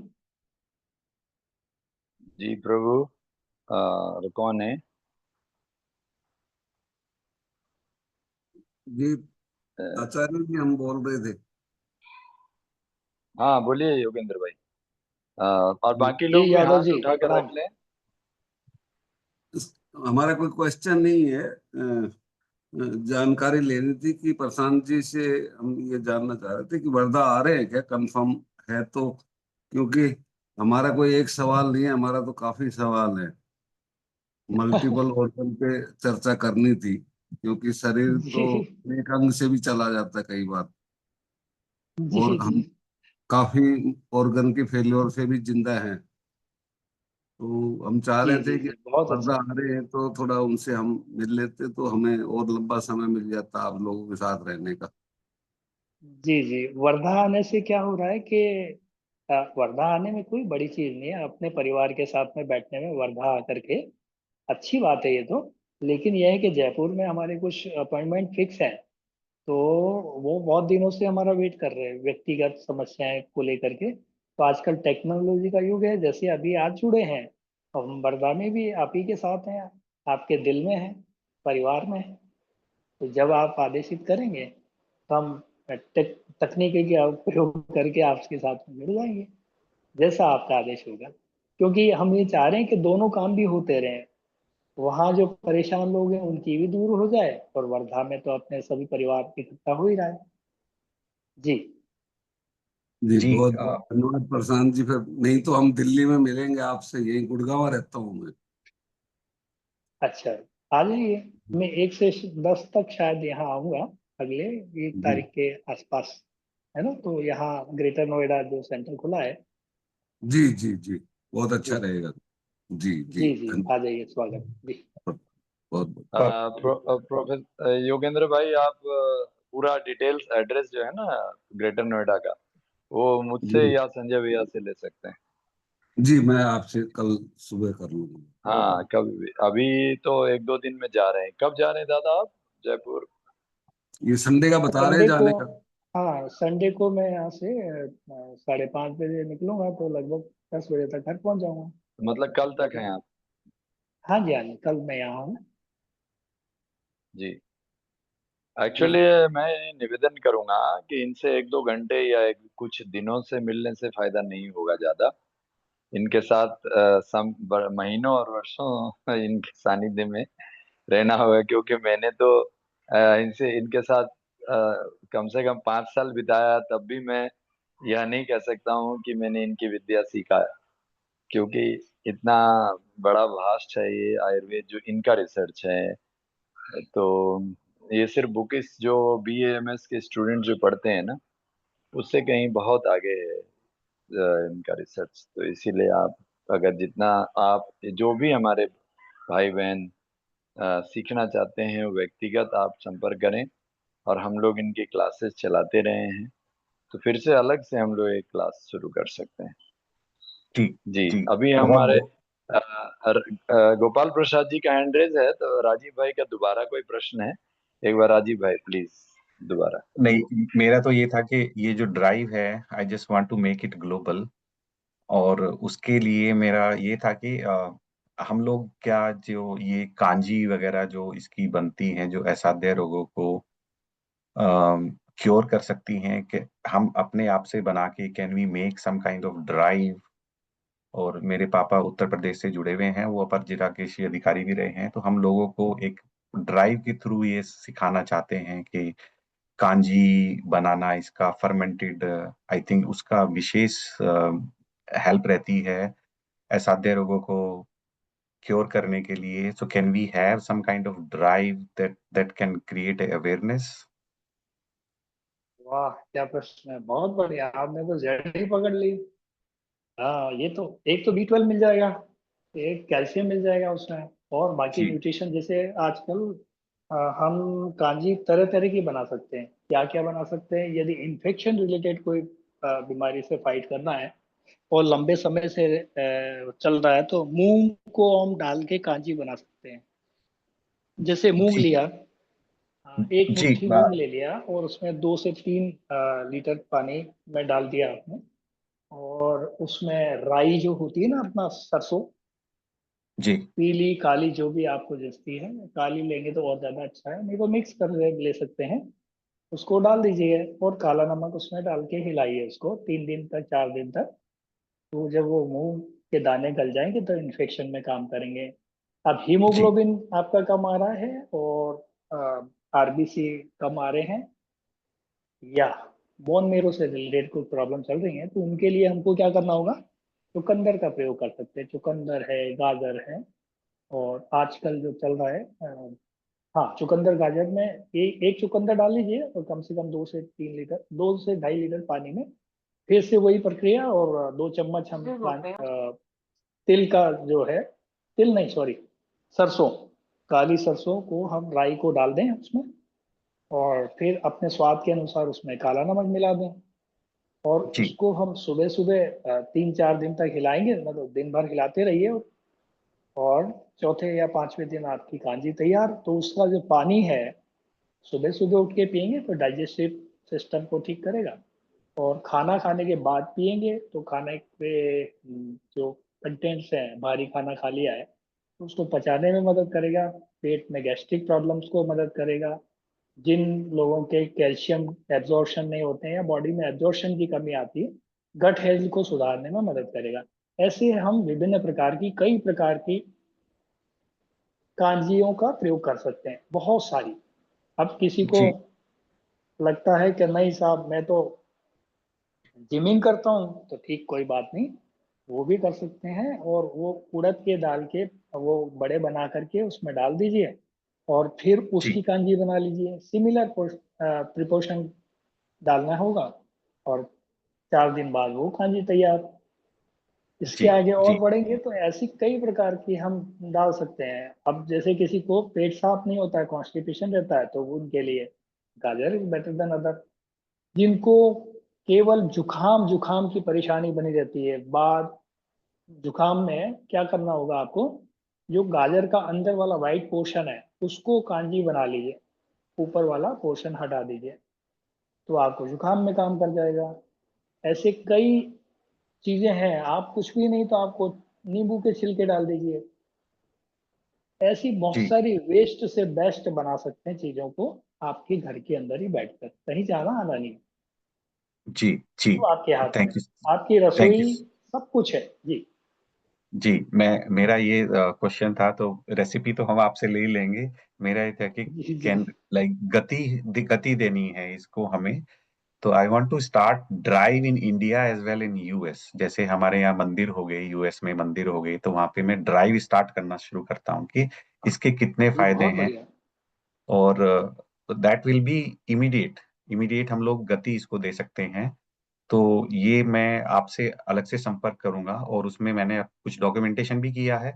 और मैं आप सभी का समय लेना नहीं चाहता हूँ, क्षमा प्रार्थी हूँ, मैंने आपका समय लिया। अब प्लीज कंटिन्यू। बट मेरा ये है कि इसको फैलाया जाए, इसको जो है गति दी जाए। जैसे कमलानंद सर ने बोला है, मैं इसको गति देने के लिए मेरे से जो हो पाएगा मैं करूंगा। और आचार्य अनंत योगी जी, बहुत अच्छा आपका ये प्रयास है, बहुत सुंदर, अति सुंदर। मैंने ऐसी ऐसी जो है वेबिनार, मेरे को तो लगा नहीं मैंने अपने जीवन में कभी देखी होगी, जिसमें सब लोग एक दूसरे की भलाई के लिए, एवरीबडी इज फाइटिंग फॉर दूसरों की भलाई के लिए, and it's very commendable. Very nice. Thank you so much from bottom of my heart. जी, सादर आभार आपका। किसी और परिजन का सदस्य का कोई गोपाल हैंड रेज हो रहा प्रसाद है? जी हैंड रेज किए हुए हैं। जी जी जी जी गोपाल प्रसाद जी। जी प्रशांत चतुर्वेदी जी को प्रणाम। और जी जी प्रणाम, सादर आभार, मेरा स्वागत। एक छोटा सा काफी दिनों से हमारी जिज्ञासा थी। एक हमारे मित्र हैं जी वो घुमक्कर व्यक्तित्व के वो हैं, जाति से आते हैं। जी वहाँ बिहार में उसको बोलते हैं मगैया डोम, और जी जी। वो खाना बदोश जनजाति है। तो हाँ जी हाँ उनसे जी। हमारी बातचीत हुई बहुत गहराई से, तो उन्होंने ये बताया कि वो पशु पक्षियों से भी बात कर सकते हैं। तो मेरे जी दिमाग बहुत। में ये प्रश्न ये उठा कि क्या मनुष्य की तरह वनस्पतियां भी आपस में बात करती है, या वनस्पतियों से मनुष्य की जी बातचीत हो सकती है? क्या उस तरह का कोई ज्ञान डेवलप है? दूसरा मेरा ये था कि जी मनुष्य की जी जी। बीमारियों में उपयोगी जो वनस्पतियां हैं, उसको पहचानने की पद्धति और उसका ज्ञान कैसे मिलेगा? यही दो मेरा छोटा सा प्रश्न है। तो पहले प्रश्न की ओर अपन बढ़ते हैं। पहला प्रश्न ये हमारे सामने आता है कि जैसा आपने कहा कि क्या हम वनस्पतियों से बात कर सकते हैं, तो इसके लिए तो हमारे बंगाल के अभी एक ध्यान में नहीं आ रहा, मैं अभी नाम याद था मुझे। अ, उन्होंने तो नोबेल इसी के लिए मिला था, उनको पहला नोबेल भारत में इसी काम के लिए आया था। उन्होंने 6 महीने तक वनस्पति पौधों को अपने घर में लगाया, कुछ फूलों को, और ये बोला आप बड़े सुंदर हैं, आप अति सुंदर हैं। और उनको खाद पानी भी बहुत अच्छा नहीं दिया गया, केवल केवल तारीफ और तारीफ करते रहे। तो उनसे वो काफी लहराते रहे और स्वस्थ रहे। जबकि दूसरी ओर जगदीश कुछ चंद्र क्यारी बसु। में फूलों को सभी प्रकार के, हाँ राइट राइट, बहुत अच्छा अच्छा, धन्यवाद। जगदीश चंद्र जी बसु उनका नाम था। ये नोबेल लॉरेट जो हमारे देश के अंदर हुए, उन्होंने सबसे पहले दुनिया को ये बताया कि वनस्पतियां भी हमारी तरह समझदार हैं, समझ रखती हैं, हमारी बातों को समझती हैं। तो उन्होंने ये अपने प्रयोग में सिद्ध करके नोबेल भी पाया कि हमने जिन वनस्पतियों की अच्छी सी तारीफ की, वो खुश थी और अच्छी लहरा रही थी, जबकि उनको न्यूट्रिशन पूरी तरह से नहीं मिल पा रहा था, तब भी प्रसन्न थी। जबकि दूसरी ओर हमने खाद पानी सब बढ़िया क्वालिटी का, ये वो जो भी होना चाहिए सब दिया, वो सारे धीरे धीरे मुरझाते जा रहे थे। उनकी डेवलपमेंट इतनी ज्यादा नहीं थी जितनी की उन वनस्पतियों की देखी गई जो जिनकी तारीफ में वो कशीदे पढ़ा करते थे। वैसे ही ठीक हमारे समाज में होता है। हमारे समाज में किसी गरीब आदमी को आप खाना ना देते हैं, लेकिन वो खुश है फिर भी, आधी रोटी कहीं इधर उधर से मांग के खा लेता है और उसे कोई बीमारी नहीं है। हमें सारी न्यूट्रिशन मिलने के बाद भी हम बीमार हैं। कहीं ना कहीं हमारा जो सॉफ्टवेयर, हमारा ब्रेन जो है, इसका कहीं ना कहीं प्रभाव हमारे हार्डवेयर अर्थात हमारे अंग, इन पर बहुत ज्यादा प्रभाव है। तो ये इससे हमें समझना होगा, सारी बीमारियां आयुर्वेद भी मान के चलता ब्रेन से शुरू होती हैं, बाकी वो शरीर में धीरे धीरे तनावग्रस्त होने के कारण, क्योंकि ब्रेन में कुछ आएगा विचार, तो विचार ही आपको तनाव देता है, और तनाव से प्रभावित अंगों को नई नई बीमारियां घेर लेती है, क्योंकि उनमें भी तनाव होता है। तो हमें उस तनाव को दूर करने का प्रयास करना है, ना कि हमें खुशी क्या मिलती है, पाप और पुण्य क्या है, यही तो है। जो करके हर्षाए वो पुण्य, जो करके पछताए वो पाप। तो हमारे ऋषि मुनियों ने तो और हमारे वेदांतियों ने हमें परिभाषा ही ऐसी दी, गुरुजनों ने भी ऐसा प्रसाद दिया। तो हम जो काम करके हर्षाते हैं, उसी से हम प्रसन्न होते हैं, हम लहलाते हैं उन वनस्पतियों की तरह, और वनस्पतियां भी आपस में ठीक इसी तरह मुखातिब होती हैं। और दूसरा प्रश्न आपका मैं भूल गया, एक बार थोड़ा सा रिपीट कर दीजिए। क्या योगी जी आपको याद हो तो बताइए। जी इन्होंने पूछा था इसको समझने के लिए मनुष्य उनसे के बात बीमारियों में करने उपयोगी के लिए वनस्पतियों को इसकी कोई पहचानने की विद्या। पद्धति और उसका ज्ञान कैसे मिलेगा? जी जी जी। बहुत अच्छी बात। तो मनुष्य के जो बीमारियां हैं उनमें सहयोगी वनस्पति, उनका ज्ञान कैसे मिलेगा, तो हम आपका यदि एक रुझान रहा तो हम ऐसी एक परिचर्चा चला देंगे। हर बार हम किसी न किसी नई वनस्पति की चर्चा करेंगे, और उससे ज्यादा तो हमारे ऋषि मुनियों ने आपको रसोई में रस दिए हैं, वो सभी मुझे मेरे पास में जैसे अभी ब्रेस्ट कैंसर और कोलोन के बहुत सारे पेशेंट हैं, तो हम जो काम कर रहे हैं तो हम तो कहते हैं किचन ही हमसे सबसे अच्छा हमारे पास में इलाज के लिए दवा खाना है। किचन मैं ज्यादा उसको अच्छा मानता हूँ क्योंकि हर चीज अवेलेबल है। किचन के बजाय उसको रसोई बोलना ठीक रहेगा। तो हम रसोई में 48 से भी ज्यादा जड़ी बूटियां रखते हैं। उनका यदि हम ठीक से प्रयोग कर पाते हैं तो हम लगभग लगभग समाज की मानसिक हो, शारीरिक हो या आर्थिक हो, इन सभी व्याधियों से हम मिल करके आपस में लड़ सकते हैं। बस इतना ही कहना चाहूंगा। बाकी आपका यदि प्रस्ताव रहेगा और आदेशित आप लोग करते रहेंगे तो मैं अन्य जड़ी बूटियों पर आप इधर हम एक वो ले लेंगे कि सभी भाई आज इस हफ्ते अगले हफ्ते जो जिस पर चर्चा करना चाहते हैं उस जड़ी बूटी पर हम नेक्स्ट में उसका पूरा पीपीटी ला करके आपके सामने रख देंगे। जी जी, हेलो। विषय विषय विषय तो बहुत वास्ट है। और इस पर चूंकि इन्होंने मूल प्रश्न किया, महर्षि जीवक पौधों से बात किया करते थे और पौधों के सामने खड़े होते थे तो पौधे बताते थे कि मैं इस बीमारी के लिए उपयोगी हूँ। आप अगर राइट। पंचकोश साधना करेंगे तो पंचकोश में आपका जब विज्ञानमय कोश और आनंदमय कोश जागृत होगा और आपकी चक्र शोधन में आपका अनाहत चक्र और विशुद्ध चक्र जागृत होगा और आज्ञा चक्र में थर्ड आई अगर खुल जाएगा तो आप पौधों से बात कर सकते हैं। और फिर तो यह ध्यान साधना और हमारी ये मतलब मन को इस सांसारिक बंधनों से इंद्रियातीत करके जब हम मुक्ति के साधना में हम जब प्रवेश करते हैं तब हम ये पशु पक्षियों से हम बात कर सकते हैं। यह विशेष साधना है। और आयुर्वेद में तो खैर इसको जो पहला सोपान ही है तो धर्म अर्थ काम मोक्ष की शक्ति को प्रेरित करने के बारे में बताता है। जी धन्यवाद।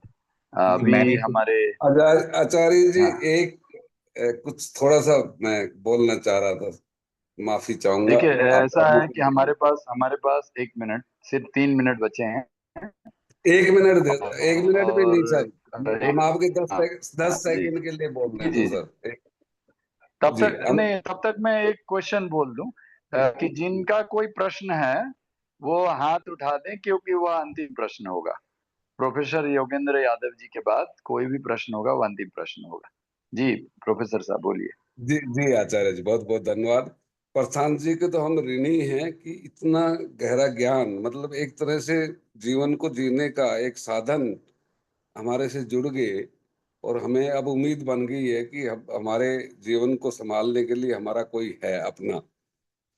दूसरा, राजीव कुमार जी का मैं बहुत धन्यवादी हूँ।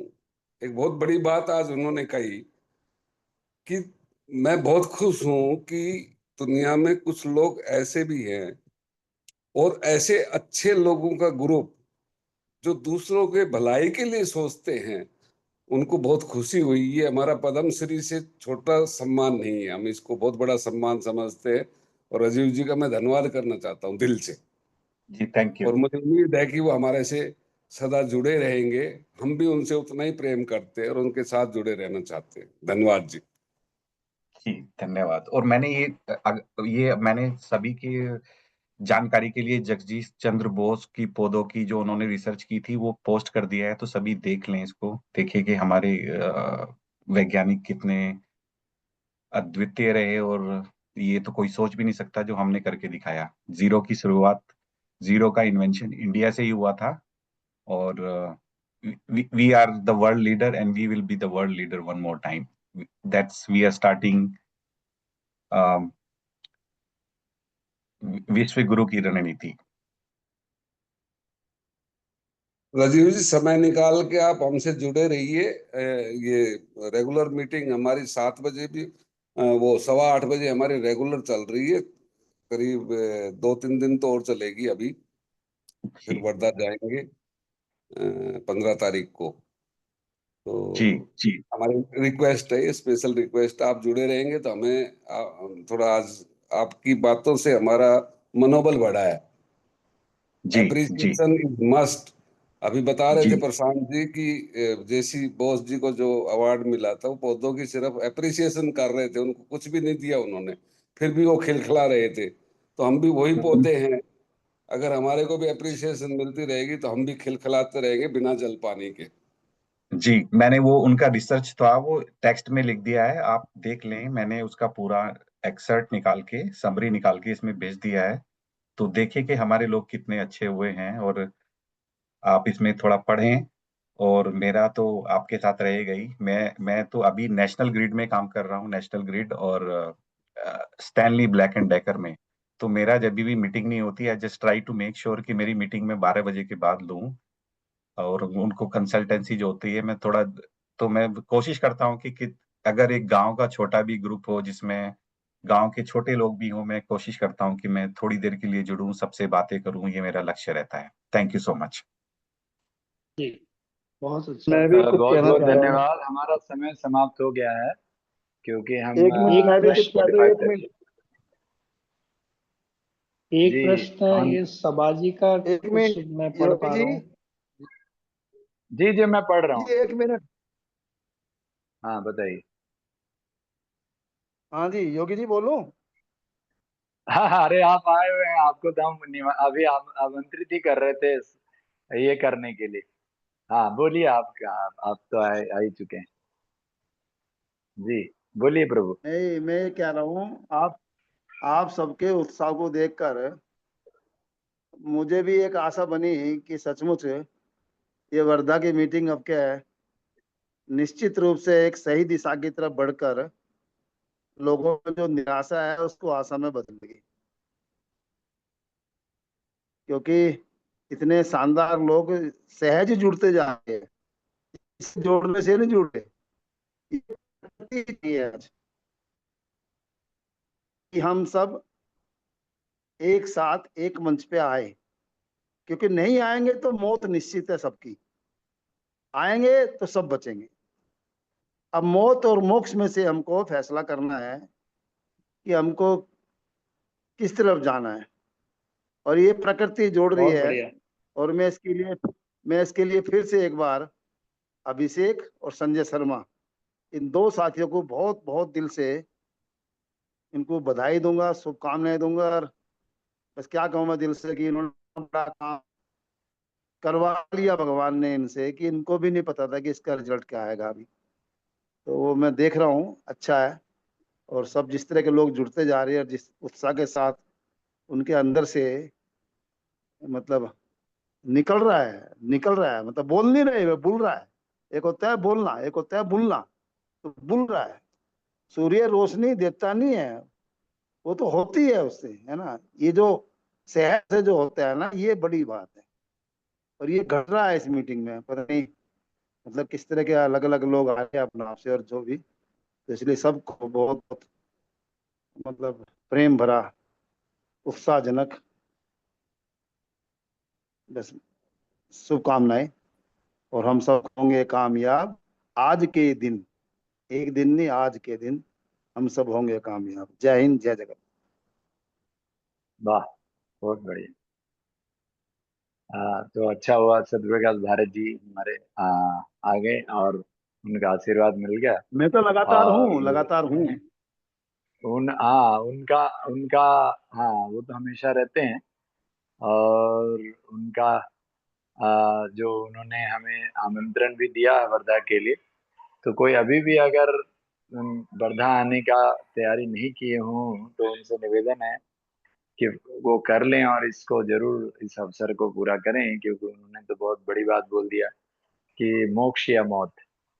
तो यह प्रकृति के साथ जीने के लिए, मोक्ष के रास्ते पर चलने के लिए एक बार चलो वर्धा और आनंद लो। अच्छा, अंत चलिए, में समय समाप्त हो रहा है जी। ये एजेंडा क्या रहेगा वर्धा का? वर्धा का सत्यविकास दादा, आप एक बार 1 मिनट वो भेज वर्धा दो, के इनको ऊपर। भेज दो, एजेंडा भेज दो, हाँ दादा, मैं आप वर्धा का लोगों को एजेंडा भेज भेज। दो राजीव जी को। जी आचार्य अंतरंग आनंद हाँ जी, हाँ, यदि भेज। इजाजत हो 1 मिनट की, तो मैं सत्य प्रकाश भारत जी से संदर्भित एक बात कहना चाहता हूँ। हाँ 1 मिनट हो सकता है, क्योंकि समय समाप्त हो गया है और मुझे यहाँ सभा दीदी का एक प्रश्न लिखा हुआ है, वही बोलना है। जल्दी बोलिए। जी, मैं एक बार एक प्रोजेक्ट को देखने गया था, अवलोकन करने गया था। वहां पर हमारी एक मजदूर से बातचीत हुई। तो मैंने कहा, ये पिलर क्यों बना रहे हो? तो कहा, ठेकेदार का आदेश है, तो उसने मुझे कार्य सौंपा है। मैंने कहा, ये फिर पिलर कहाँ से कहाँ तक जुड़ेगा? तो कहा, मुझे इसके बारे में नहीं पता। मैंने कहा, क्यों? तो उसने कहा कि मुझे केवल पिलर बनाने का जिम्मा दिया गया है और मुझे इस काम से मतलब है। बाकी मुझे दूसरे काम के बारे में ना पता है, ना मुझे लेना देना है, ना मैं जानता हूँ। ठीक उसी तरह से फिर मैंने और आगे ऊपर से बात किया, उसके ऊपर बात किया, उसके ऊपर बात किया, तब मुझे पता चला कि सबसे जो सुप्रीम रोल है किसी भी प्रोजेक्ट में, वो आता है चीफ इंजीनियर का। और चीफ इंजीनियर दूसरों की नज़र में, अगर आप एक मज़दूर से पूछेंगे तो वो ये बोलेगा कि सारा दिन मैं मेहनत करता हूँ और मुझे मात्र 500 रुपए मिलते हैं प्रतिदिन का, दिहाड़ी। और ये देखिए, चीफ इंजीनियर कुछ नहीं करता है, खाली स्केचिंग करता है, पेंसिल को इधर-उधर घुमाता है और इस काम का उसको 50 लाख रुपया से 1 करोड़ रुपया मिलता है। तो मुझे उस बात को लेकर के एक मैं चिंतन में आया कि मज़दूर तो अपनी व्यथा सुना गया और अपनी बात कह गया, लेकिन यह एक सच्चाई भी है और ध्रुव सच्चाई है कि आखिर उस 50 लाख से करोड़ रुपया आखिर उसकी पारिश्रमिक क्यों है? तो पारिश्रमिक इसलिए है कि उसके पास पूरी योजना है।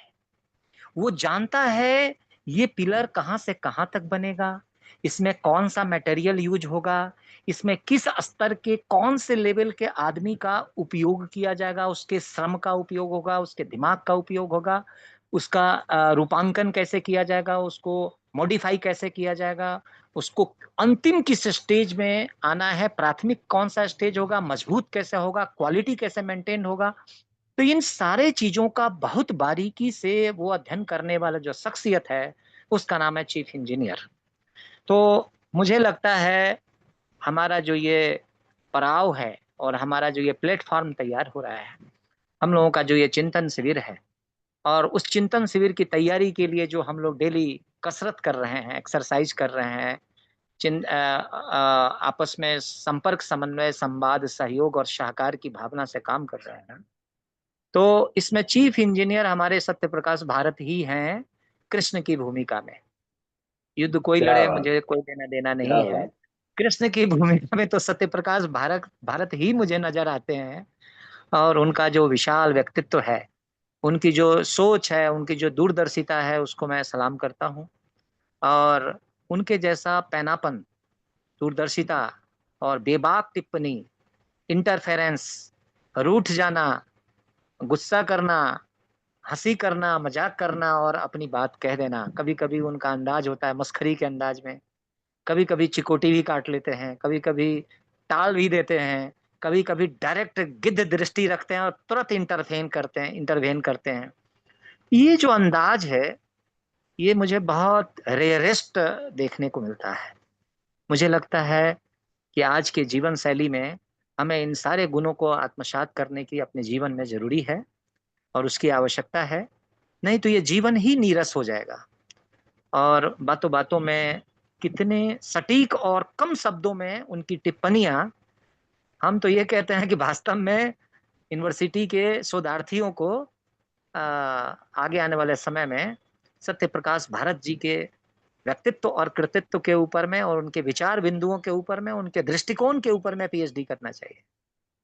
धन्यवाद, इतनी ही बात कहूँगा। क्या आप बात। लोग विचार कीजिएगा, जी सोचिएगा मैंने क्यों कहा, क्या देखा ऐसे और इसकी आवश्यकता मुझे क्यों समझ में आई, जो मुझे आज ये कहना पड़ा। आज तक मैंने कभी कुछ बोला नहीं था, लेकिन आज मुझे लगा कि सही समय पर सही निशाना मारना चाहिए, तो इसलिए मैंने ये प्रसंग छेड़ दिया। धन्यवाद। नहीं, बिल्कुल सही बोला आपने। हम तो 25 वर्षों से उनके साथ देख रहा हूँ उनको। आज तो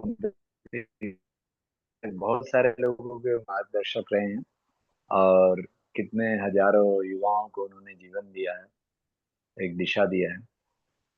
तो आज समय का ध्यान रखते हुए मुझे आज संचालन का काम मिला है। तो आचार्य विजय जी, आपका हाथ उठा हुआ है, आपको कुछ बोलना है क्या? कोष्ठबद्धता वात रोगों के लिए कितना जवाबदार है?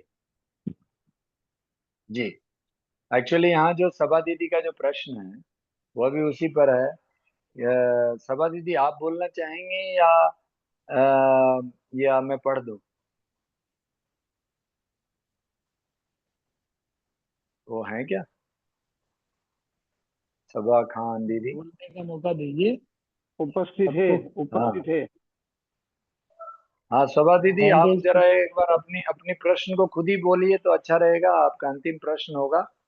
सभा जी, आप म्यूट पे हैं, हाँ, अनम्यूट कीजिए अपने आप को। If you are talking we can not hear you.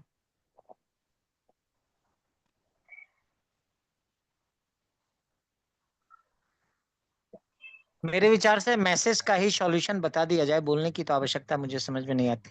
हाँ, ठीक है, कोई बात नहीं है। कोष्ठबद्धता पर हमारे आचार्य जी बोल रहे थे। यहाँ पर उन्होंने एक्चुअली पर्सनल बात भी कहा है, लेकिन उसको समझना है कि वो पानी बदलने से हुआ है या कैसे।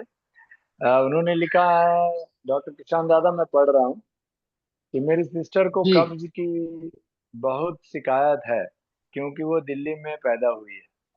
अब शादी के बाद जयपुर चली गई है, वहाँ का पानी सूट नहीं करता है, परेशान रहती है। जी। और अभी आचार्य विजय जी, कोष्ठबद्धता के बारे में आप कुछ और बोल रहे थे, वो वात से जोड़ करके। हाँ, कोष्ठबद्धता राइट। वात रोग के लिए कितना जवाबदार है? जी, चलिए। बहुत अच्छा दादा, प्रश्न ये किया आपने। दोनों को मिला के आप जवाब दीजिए, प्लग ये कर देता हूँ, अंतिम हाँ अंतिम प्लग कर प्रश्न देता है। हूँ। इसके बाद अगर कोष्ठबद्धता। किसी का प्रश्न हो तो व्हाट्सएप पर भी जवाब दीजिए। जी, प्लीज। जी। तो कोष्ठबद्धता का वात से जो गहरा संबंध है, कोष्ठबद्धता यानी आपका जो कोष्ठ है वो ड्राई हो रहा है। हवा का काम ही सुखाना है। जब जब शरीर में पानी की कमी, फाइबर की कमी, आधुनिक विज्ञान के हिसाब से विटामिन सी या इस टाइप की बी कॉम्प्लेक्स की जब कमी पाई जाती, तब कोष्ठबद्धता की कहानी देखने को मिल सकती है। शायद सबाजी की सिस्टर को ऐसा ही कुछ हुआ होगा। लंबे समय से कोई दिक्कत है, एक तो मैटरनिटी पीरियड के बाद में कुछ ऐसी स्थितियां बन जाती हैं, और साथ में इसके अलावा यदि नहीं है तो वहां पर जाके उनको फाइबर का प्रयोग करना होगा। और कुछ पत्तेदार सब्जियों का तो नहीं, लेकिन जैसे घिया है, लौकी है, बेल पर लगने वाली सब्जियां हैं, उनके साथ में टमाटर का इस्तेमाल करेंगे। और खाली टेम्परेरी पेट साफ करना है तो अरंडी का तेल, क्योंकि कोष्ठ में ड्राइनेस आ जाती है, तेल जो है वात का दुश्मन है। तो उसकी जो कोष्ठबद्धता है उसको खोलने के लिए तेल का प्रयोग बहुत अच्छा प्रयोग है, तो अरंडी का तेल इज बेटर देन अगर। तो कैस्टर ऑयल को हम खाना खाने से पहले यदि 1 चम्मच रोज पी लिया करें, तो कोष्ठबद्धता से थोड़ा कुछ हद तक निजात मिल सकती है। इसका मतलब ये नहीं कि और जो परिवर्तन लाने की आवश्यकता है वो ना करें, जरूरी है वो भी। हरी सब्जियों का ज्यादा से ज्यादा प्रयोग करें खाने में, और सूखी सब्जियों का प्रयोग या ग्रेवीदार सब्जियों का प्रयोग कम करें। तो निश्चित तौर पे कोष्ठबद्धता से या कॉन्स्टिपेशन जैसे शब्दों से आप दूरी बना सकेंगे। और ये मुझे लगता है कि इसके अलावा कोई आपका प्रश्न है तो ले लीजिए, नहीं तो मैं एक गीत आपको सुना देता हूँ। रात नहीं, भर नहीं, नहीं, का प्रश्न ये नहीं, आपके मेहमा गीत। हाँ। अंधेरा, रात भर का ये मेहमा अंधेरा, किसके रोके रुका है सवेरा, रात भर का ये मेहमा अंधेरा, किसके रोके रुका है सवेरा। धन्यवाद, आप सभी का आभार, आपने मुझे सुना। ओवर टू आचार्य जी समापन के लिए। आप लोग को एक सीक्रेट बता दूं कि हमारे डॉक्टर प्रशांत चतुर्वेदी जी एक संगीताचार्य भी हैं, और ये कल्याण जी आनंद जी के साथ इन्होंने म्यूजिक कंपोज भी किया हुआ है फिल्म इंडस्ट्री में, बॉम्बे फिल्म इंडस्ट्री में। हाँ और बहुत सारे हैं, ये भूतपूर्व आईपीएस ऑफिसर हैं, और उसके बाद इन्होंने संगीत पढ़ाया और अभी तक पढ़ाते हैं, और साथ साथ ज्योतिष आचार्य हैं। और आपने जो चिकित्सा का देखा हो तो आप जान ही रहे हैं। तो इसीलिए एक बहुमुखी प्रतिभा धनी और उनके बच्चों में भी यह दिखा है। तो इसीलिए वो नेशनल के सब गोल्ड मेडलिस्ट टॉपर्स उनके बच्चे भी रहे। तो उनकी 3 बेटियां जो हैं सभी। तो इसीलिए मैं ऐसे प्रतिभाशाली जो लोग हैं उनका जो वसुधैव कुटुंबकम जो बहुस्तरीय जो हमारा भारत जो विश्वम भारतम कुर्वन्ति, वसुधैव कुटुंबकम का जो भारत वह स्थापित होने के लिए हमारे ऐसे हीरे जो हैं उन लोगों को पहुंचाने की आवश्यकता है। तो ये बहुत बहुत धन्यवाद। अंत में मैं धन्यवाद ज्ञापन के लिए, हम अगर बल्लेबाज सूद जी हमें सुन पा रहे हैं तो मैं निवेदन करूंगा कि एक बार धन्यवाद ज्ञापन करते हैं। बल्लेबाज सूद जी प्लीज।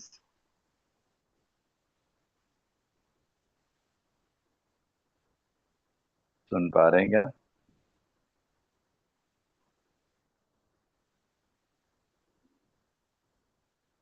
चलिए अभी मैं हाँ हाँ हाँ हाँ, नमस्कार नमस्कार नमस्कार। हेलो। अच्छा बल्लेबाज जी आ हाँ गए। जी जी जी। हाँ, मैं सभी महानुभावों का हार्दिक आभार व्यक्त करता हूँ। वैद्य जी ने बहुत ही सुंदर शब्दों में और प्रैक्टिकल रूप में सब कुछ बताया है, और हम सबके लिए बहुत उपयोगी है ये सब बात। आयुर्वेद तो हमारा मतलब एक प्रमुख रोग निवारक है। तो वर्तमान में एलोपैथी के कारण से रोगों की वृद्धि हुई है, और अब इस वृद्धि को रोकने में आयुर्वेद का बहुत महत्वपूर्ण भूमिका रहेगी। तो आचार्य जी वैद्य जी ने जो आज यहाँ रखा है सारा विषय बहुत ही अनुपम, बहुत ही सुखद, बहुत हित कर रहा। मैं इनका भी आभार व्यक्त करता हूँ। और इस मीटिंग में जो भी महानुभाव आए हैं उन सब का मैं आभार व्यक्त करता हूँ। हम एक अच्छी दिशा की ओर बढ़ रहे हैं। धन्यवाद, आभार।